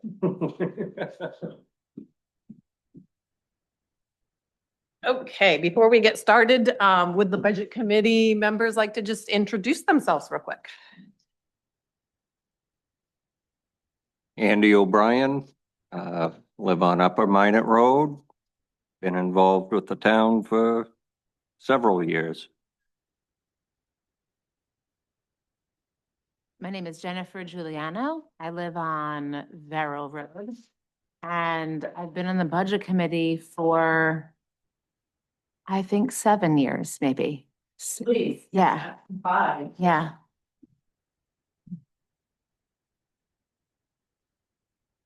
Deborah Dalp. I live at 368 Libby Road. I just moved here about a year and a half ago, and I've not been on a committee here before, Chris. Well, welcome, all.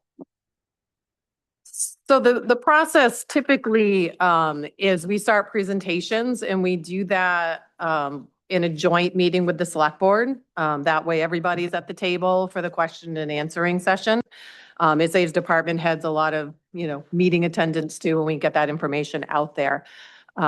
We typically do that in 3, but I'm wondering if we want to consider 4. That last meeting, when we have a department budget, public safety, revenues, compensation, and usually the cap committee that night is a long night. So when I'm thinking of in terms of dates, when we get to that point, I'm wondering if we want to actually go to 4 nights. So once we get through presentations, the budget committee then typically has 1, maybe 2 standalone meetings to deliberate and adopt their recommendations for the warrant. I then bring those to the select board, and then did you have a question? No. Okay. They then work on their recommendations, motion, improve those for the warrant. Then we head to public hearing. We have 2 of the public hearings. And then we have a little lull, and then we get to town meeting. So when we start talking about our dates, we typically pick town meeting and we work backwards. And I can go into more detail with some of the newer members. I mean, Andy's been through the process a few times as a former I think with Matt Roy taking a year's sabbatical, we're gonna have to sit down as a committee and elect a new chair before we even start the hearing process. and a scriber because And Donna a scribe, Hudson was a yep. scriber, so, and she is not with us anymore. So having said that, when we look at June, town meeting is typically the second meeting for the select board, which with the calendar starting on the 1st, that would really put it on the 15th. The election is the previous week on the 9th. That's a pretty fast turnaround. So we could look at June 22nd, which really typically is around the time. I think we were at June 23rd last year, and that could be set as town meeting. Does that sound reasonable? So I'm going to circle some dates. The 8th and the 22nd would be, Oh, yeah, you're right. It would be the 8th and the 22nd. I was Yeah. thrown off by the extra Monday in the end. So yeah, so the 22nd would be our normal.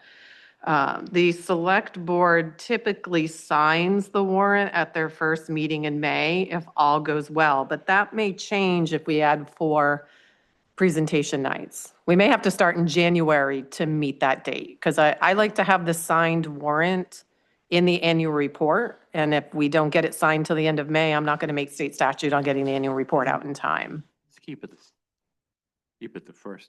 Okay. All right. So we're going to say May 11th is when we're going to sign or hopefully have the final sign. So then that's going to put our public hearings April 13th and the 27th. And then if we do 4 presentations, they're going to be March 9th, March 23rd. Oh, no, sorry, not the 23rd. The 23rd is when the select board would need to vote on their recommendations. So 9th, February 9th, February 23rd. Oh, the 19th is, I believe, a holiday. So that means presentations would start on January 20th, which would usually be me, which is fine. Which did you have as the second meeting? So you had March 9th as the 4th Yep. budget committee meeting So, or presentation. February 23rd is the 3rd one. yep, February 9th is second. Okay. And then January 20th, because I believe Monday is a holiday. I believe that's Martin Luther King Day. Oh, yeah, you're right. Why am I looking at the wrong date? So I'd be the 26th. Oh, that FOIA training. 26th would. Yeah, the 26th, most likely would start with general government, planning board, human services, the smaller, easier ones. But that gives us opportunity to split up that last one, which typically, I think last year was almost 3 hours of presentations. That was a lot in the end. So that's just my suggestion. And I'll send this out in an email. Correct dates, I promise. questions, thoughts, comments about the dates, the process, the timeline? So typically we'll start at 6, Yes. run till we're done. We'll run through, we can go over into our select board meeting.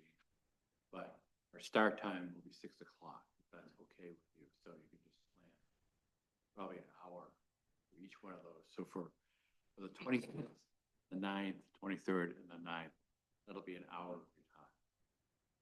And it'll be, hopefully, all the presentations will be in your email box when you get it. Have time to look at it. And does the budget committee have a town email? Yes. Yeah, Jenna Shu monitors that and has been forwarding it out. So last year, Matt Roy served as the chair and he sort of gave direction, I think, for tasks. Jenna took care of the email box, making sure that information got out, and Donna Watson had been the scriber. So now Matt is taking this fall off, this particular season. So to Andy's, comment, you probably do want to sit down. Jenna couldn't make it tonight. She emailed me this afternoon, had a conflict, but she's pretty good about the box. And thank you for reminding. So department heads and anyone presenting we ask that they send me their presentation and then I will send it to you. So that way you know when it's coming. And it gives you a week to look it over and come with questions, and come prepared. And so you're not hearing the information for the first time. But within those conversations, it'd be based on our school lesson today. It'd be important to if you're going to communicate amongst yourself before or after a presentation, go through your town government email or make a phone call. But try not to use your personal email between each other. Go through the town email. The budget committee is going to be fairly busy, and there'll be some issues that will be important that we're as transparent as we can be. So everything you say to each other is public record. So you should just know that. And I think the last 2 years after a presentation, you all went downstairs and sort of had a meeting, which was open for the public to go down to, while all that information was fresh in your mind, to just have a conversation in a notice meeting. So we would create an agenda for that and get that up. But I think that was probably helpful to you all while all that information was fresh to say, did you have some follow-up questions, for us or whatever, pops up. That was really, I hope that that's something that we'll still be able to do this season because that was really essential, like an essential practice to be able to kind of process together as a committee the presentation or prepare questions.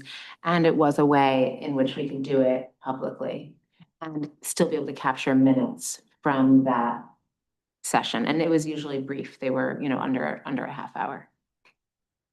Do you, just to the members of the committee, would anybody be available the week of the 5th of January to do a little kickoff meeting before we start hearing budget presentations?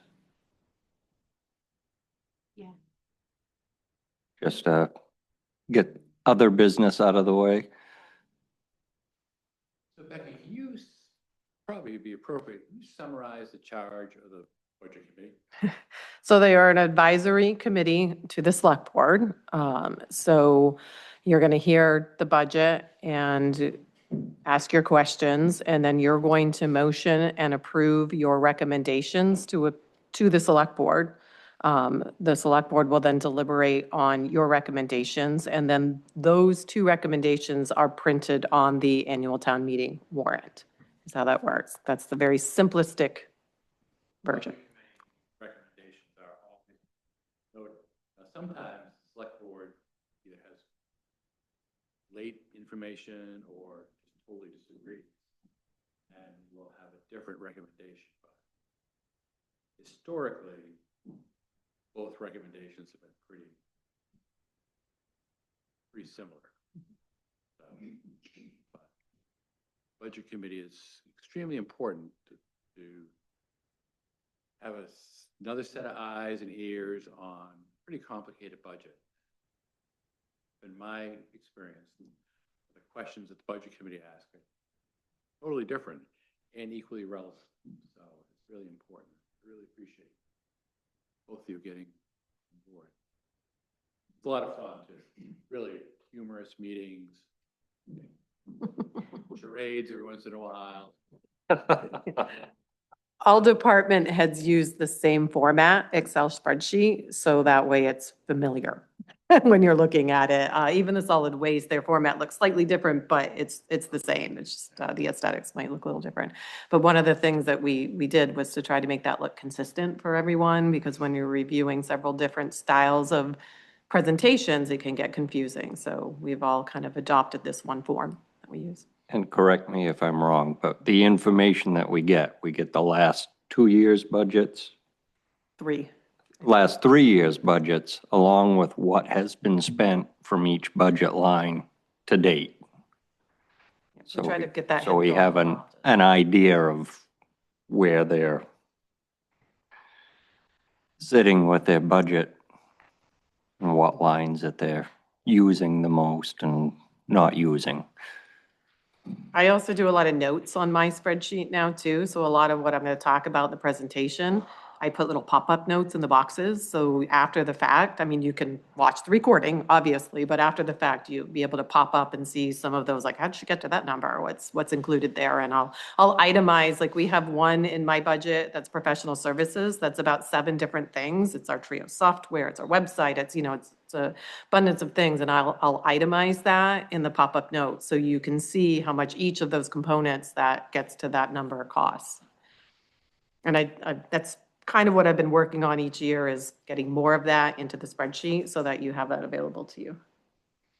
So the goal would be at the beginning of town meeting, select board would like to present to the town legislative body the budget and what the impact would be to each taxpayers based on the recommended budget.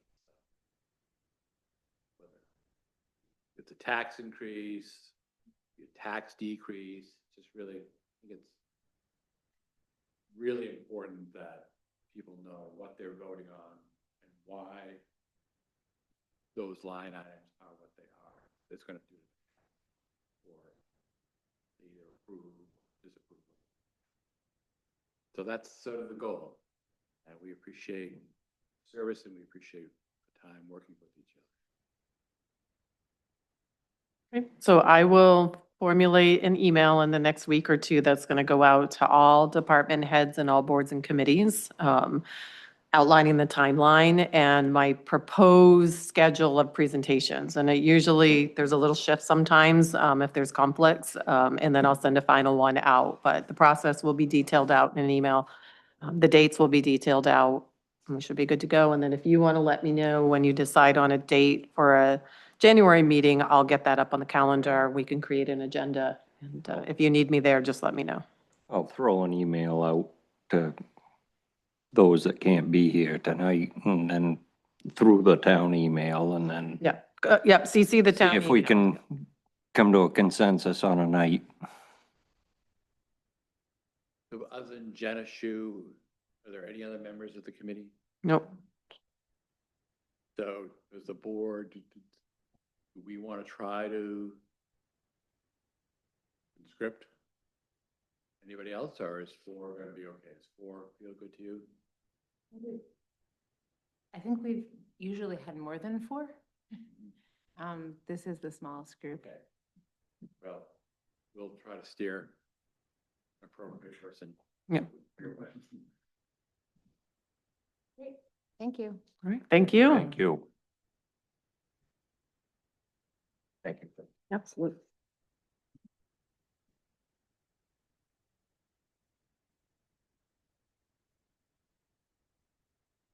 Next item on the agenda is the Conservation Commission Poland Range Woodlot easement.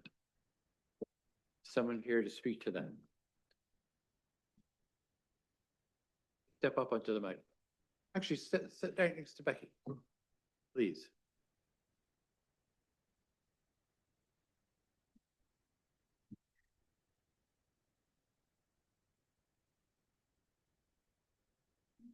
Thank you.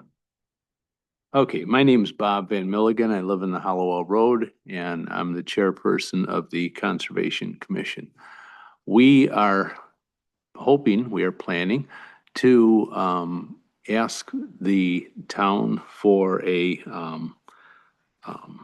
woodlot easement for the Poland Range lots. They're all small lots, they're contiguous, and the primary purpose of this would be for conservation of wildlife, green area, and just open space, which is becoming scarce in that area. One of the reasons that we decided to wait a while, it's been about a year and a half or so since we got the easement on the first property that we looked at. And that is, we really wanted to see how that went and how people used it and whether the property would be respected, whether the rules would be adhered to. And I'm pleased to say that we've gotten outstandingly positive reports from the people who have bought the property, people who have used it. And we're not seeing any evidence of misuse of the property. So we're really, really happy with that. Matt Walsh was the person who said, let's just wait, let's try it out, and let's see this through all 4 seasons and just see what happens with the property. And we're really happy with it. We modeled the contract after the proposed contract, I should say, after the one that was done right here in town. And it's got a few differences, but basically it's the same idea. The town owns it now. The town will own it when it becomes a conservation easement.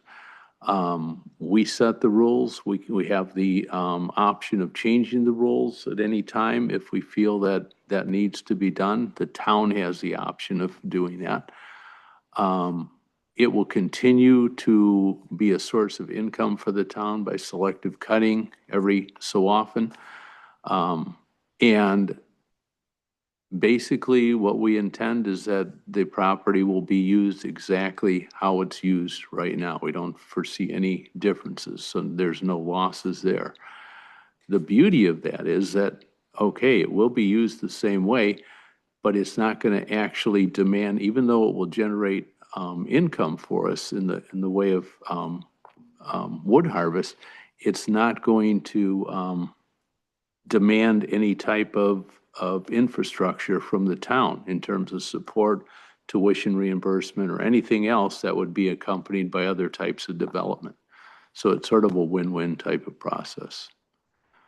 The other thing we've learned in the last year, just going through the process, is that, and that was the Elmwood process, the Elmwood property that we're talking about, is our partnership with Royal River Land Trust has been incredibly productive. There was some concern that we wouldn't see the values the town adheres to perhaps adhered to the same way we wanted them to be, such as preservation of open space, land resource type of activities, traditional recreation activities, and so on. And we're pleasantly surprised, we're very pleased with the whole process.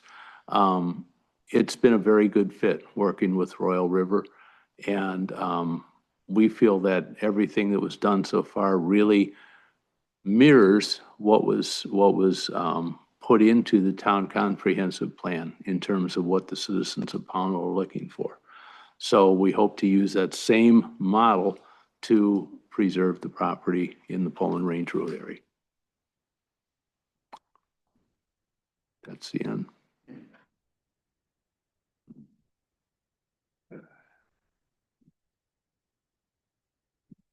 Andy O'Brien, Upper Minot Road. The town uses a portion of that property as a lay-down yard storage facility for road construction uses that we don't have room for here. Would this affect that at all? not at all. And thank you for reminding me of that. I should have mentioned that. We decided the easiest way to deal with that is to just exclude it from the grant request, or from the property request, the easement request. So the total acreage with that property was about 112 acres. I'm not sure exactly what the acreage is on that, but whatever it is, we're drawing the line there. It won't affect it in any way. Any questions for the board? So I guess I would say as a follow-up, I think I've liaison for your committee and we've talked about this at committee meetings. I would say as a follow-up going forward, be more specific about drawing that line. Yes, yes. And Chris might have a better.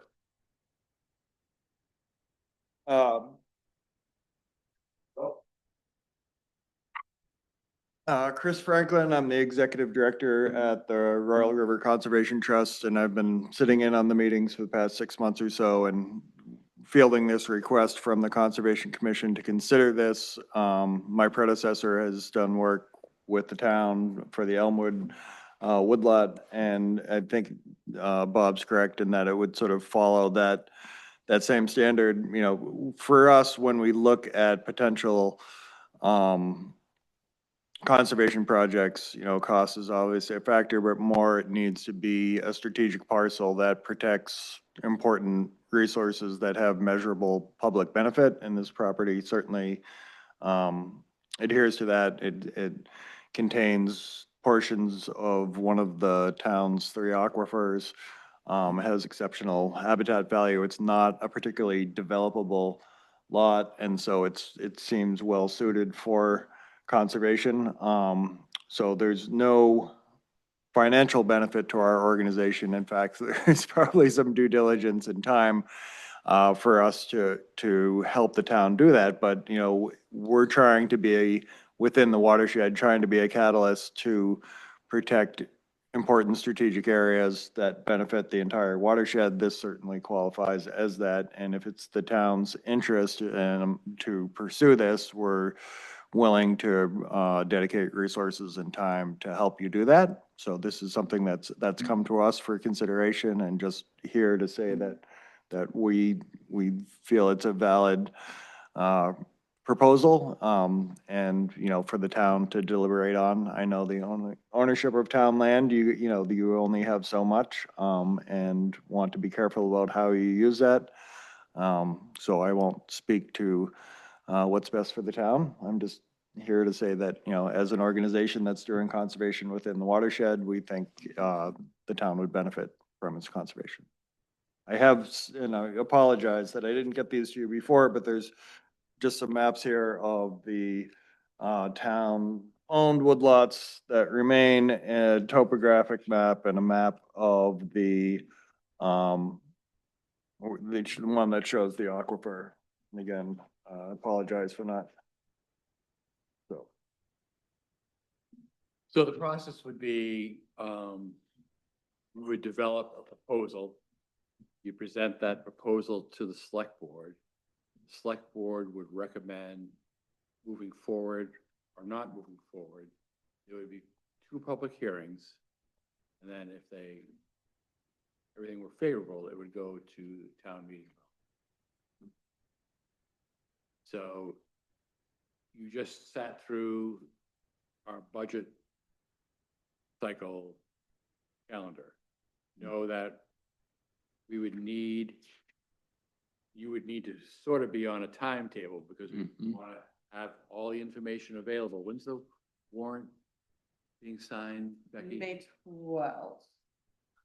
May 11th. Or May 11th.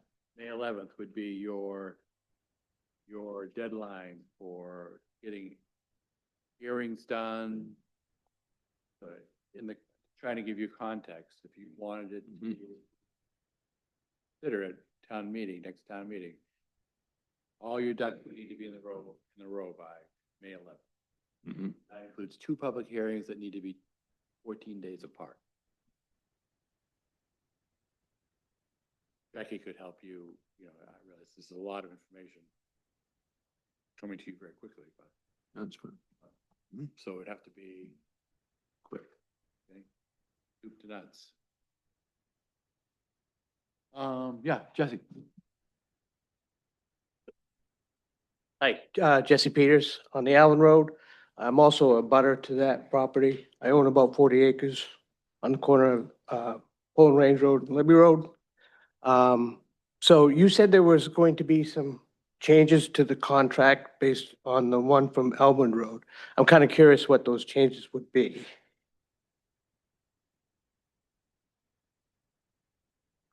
The only difference is on the Poland Range Road, we're not going to put any trails. And we thought that was important because it's primarily a hunting area.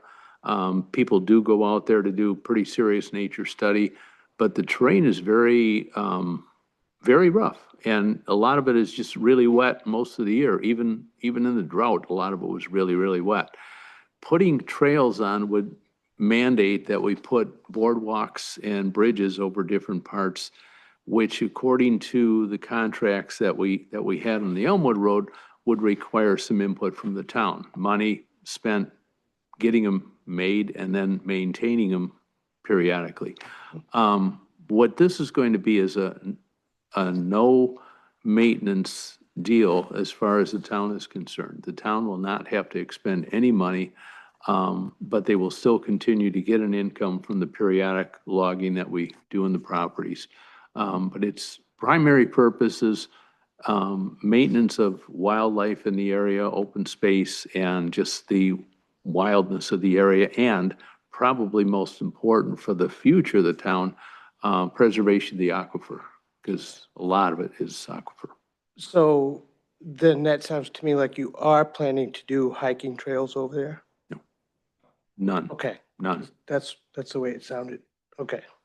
No, I didn't mean it to sound that way. It did kind of sound that way. We did maintain the trail that, because it previously existed on the Elmwood property. So we said, okay, we're gonna clean it up a little bit, maintain it, and put signage on and so on and so forth. Nothing here. There is a snowmobile trail that crosses part of that property. Yeah. And I imagine the snowmobile club will maintain that.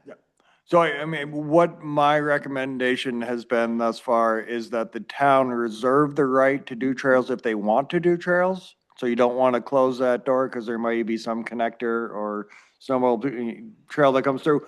So, because the town will continue to own the property, they would get to make those decisions. And so, why close that door if at some point it may be beneficial to the town? Right, and no, I understand that. And you mentioned that Elmwood Road was a pretty heavily hunted area. So is that Poland Range Road. I can attest to that. Yeah, I've seen that too. We plan, just to sort of follow up on that, we plan to close it in November, just like we did on the Elmwood property, to hikers, and have it exclusively hunting at that point. Okay, well, nice to meet you. Thank you I think you have marching orders if you're, yeah, we'll be in touch with Becky to line all this up. Yes, Kate, yes. Okay, thank you. Thank you. Sorry, did the board have any questions at all? All right, next item on the agenda is North Pownell Community Outreach Request. Come on up.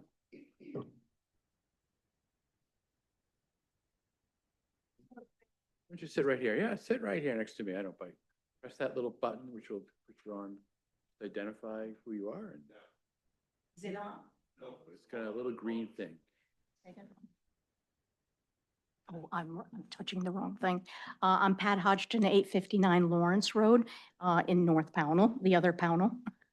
I'm just here, I've never done anything like this before. I'm here to ask the town to consider supporting in some way this venture that's going on up in North Pownell. Anyone who has questions, they don't know what's going on up in North Pownell, please ask. But established a new nonprofit to take over the property at 851 Lawrence Road, which was the former United Methodist Church. And we have a threefold mission statement of continuing with the food pantry that's been run from that building by the church for a long time. Also, to try to preserve the two historic structures that are on the property. There's an 1842 sanctuary and an 1890-something one-room schoolhouse. It's, I believe, the last one-room schoolhouse in the town of Pownell. And thirdly, to provide a place for Pownell residents to gather, have community activities, classes, whatever. We're sort of in the initial stages, but we've made a lot of progress this year. And so those three bullet points of our mission statement are all found in the comprehensive plan for town of Pownell. And so I thought maybe you folks would consider giving us some support. So what kind of support, Pat, would the, Well, we'd like to have some financial support. okay, so then that would require some specifics. Yeah, okay. Well, there's so much to be done. One of the things that is looming, if you've read the letter, we have made 2 major investments in the property. Right now, we've got a construction project that's going to be probably done by the end of December. That's to bring the commercial kitchen up to code. And so that is about like a $21,000 investment that we were able to manage. And then the other thing that we did is we invested in let me just see if I get this right, historic buildings conditions assessment, which will give us a complete package of what the condition of the building is so that we can look to go for preservation grants.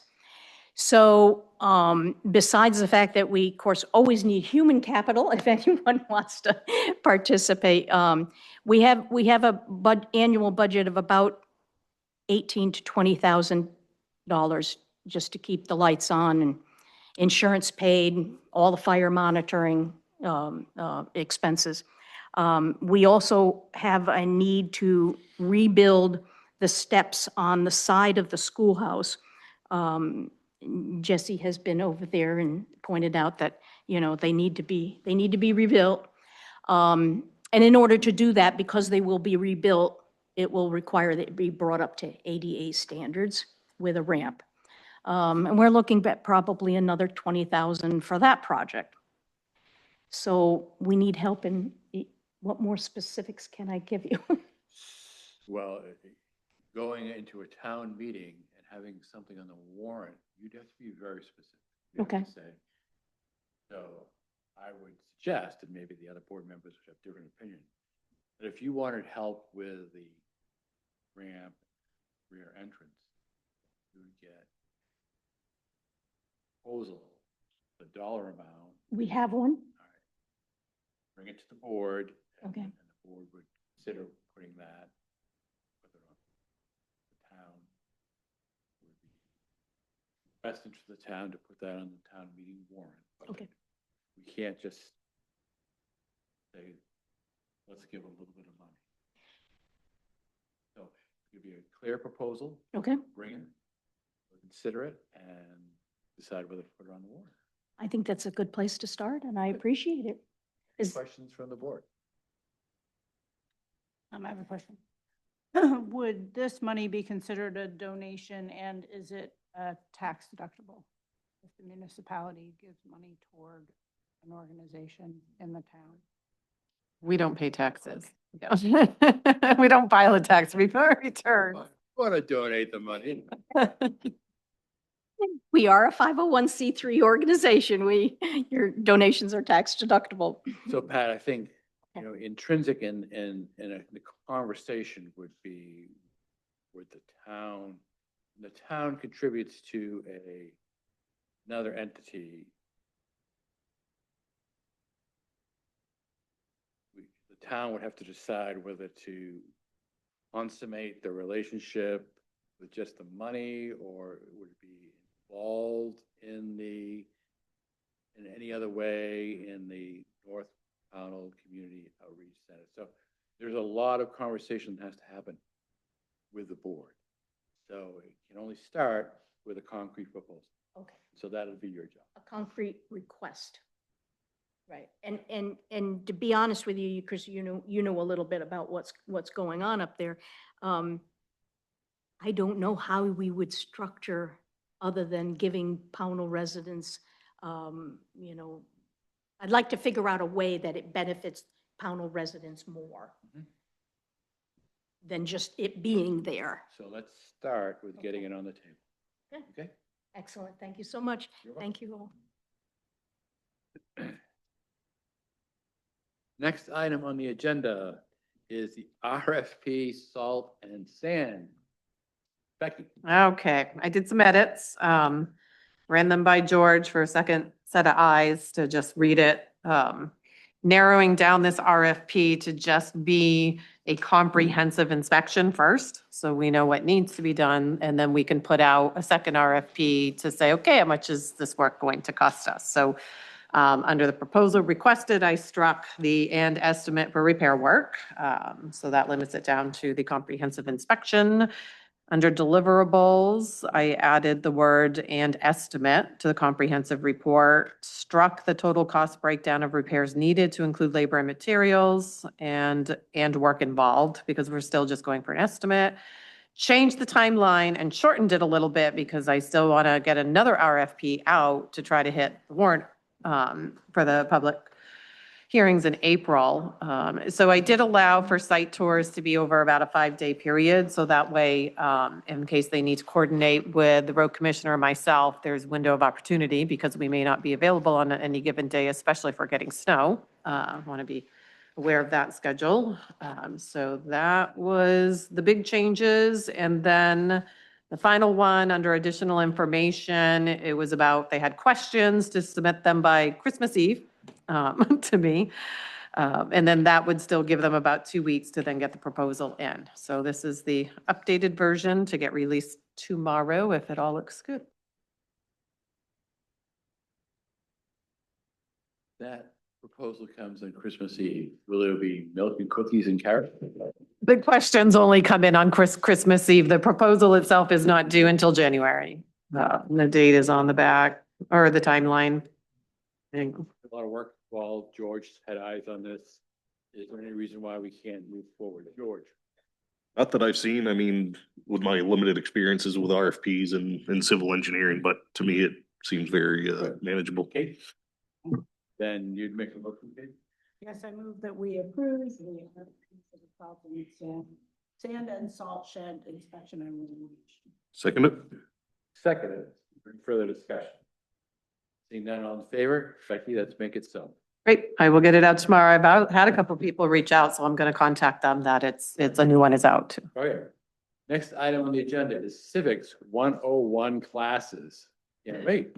So you were going to reach out to Mr. Wagner. I did forward the email since I hadn't realized you hadn't had access to that email to you a couple weeks ago. I didn't get a chance to follow up with you on that, but it's just a report out if you'd been able to make contact with him. I met with Mr. Wagner. I talked to him. We need to,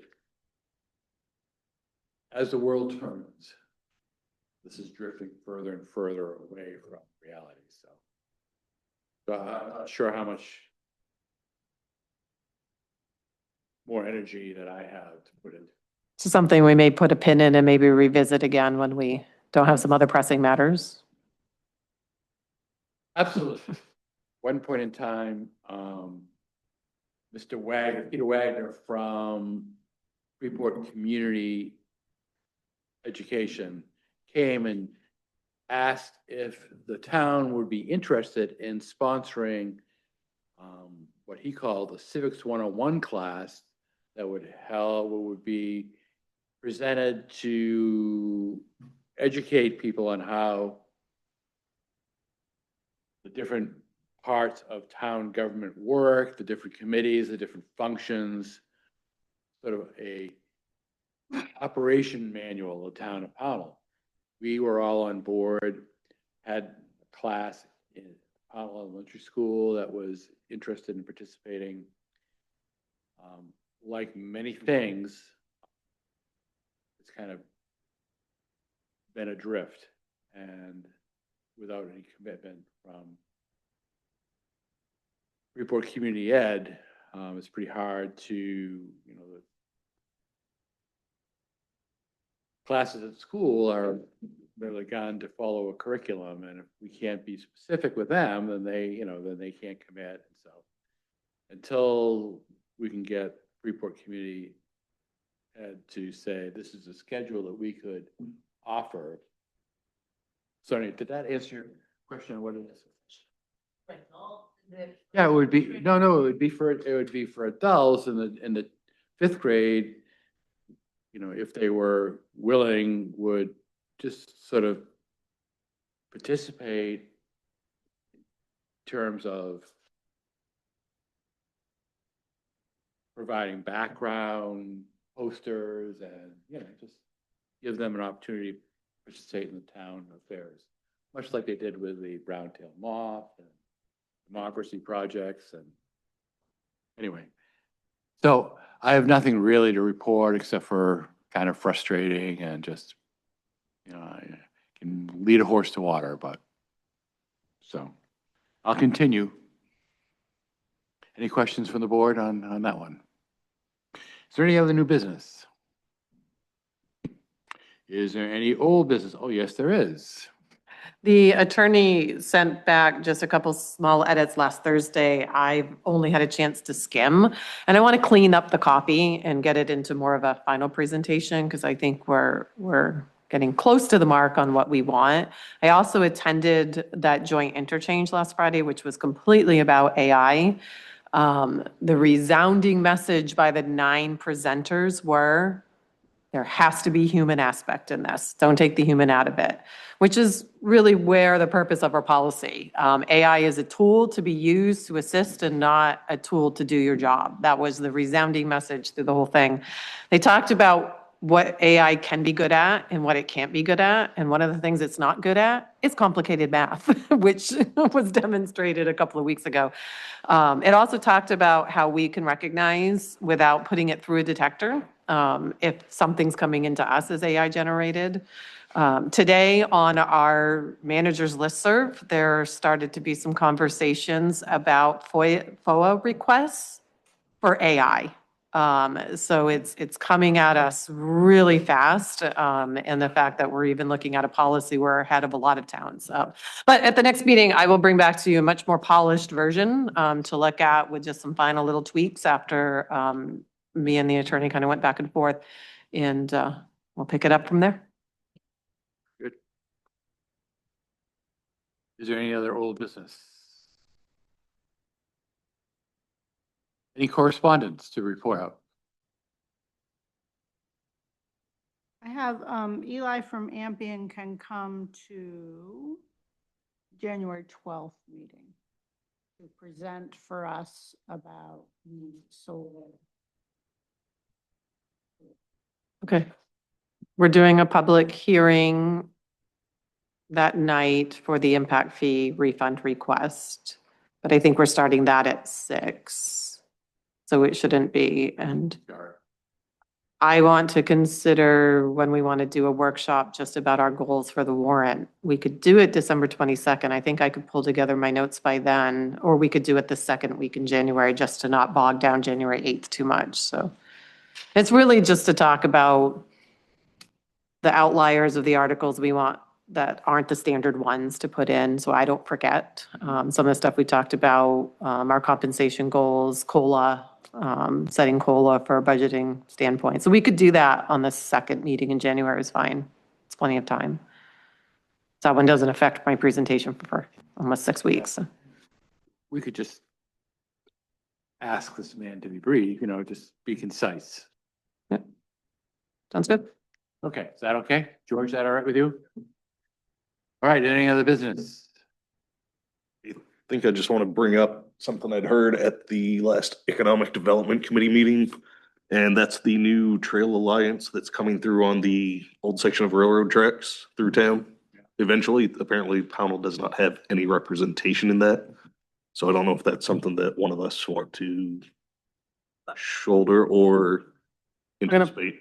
I'm going to put that on next agenda. An email came through from Ian Nichols to me and the board. I didn't even get a chance to read that email really till today. And the agreement is definitely something we're going to want to have vetted through the attorney as well. But they are setting up a task force to figure out what that whole trail is going to happen. And our eighth of a mile, somebody with decision-making powers needs to sit on that board. So it'd be one of you three to represent Pownell, and it's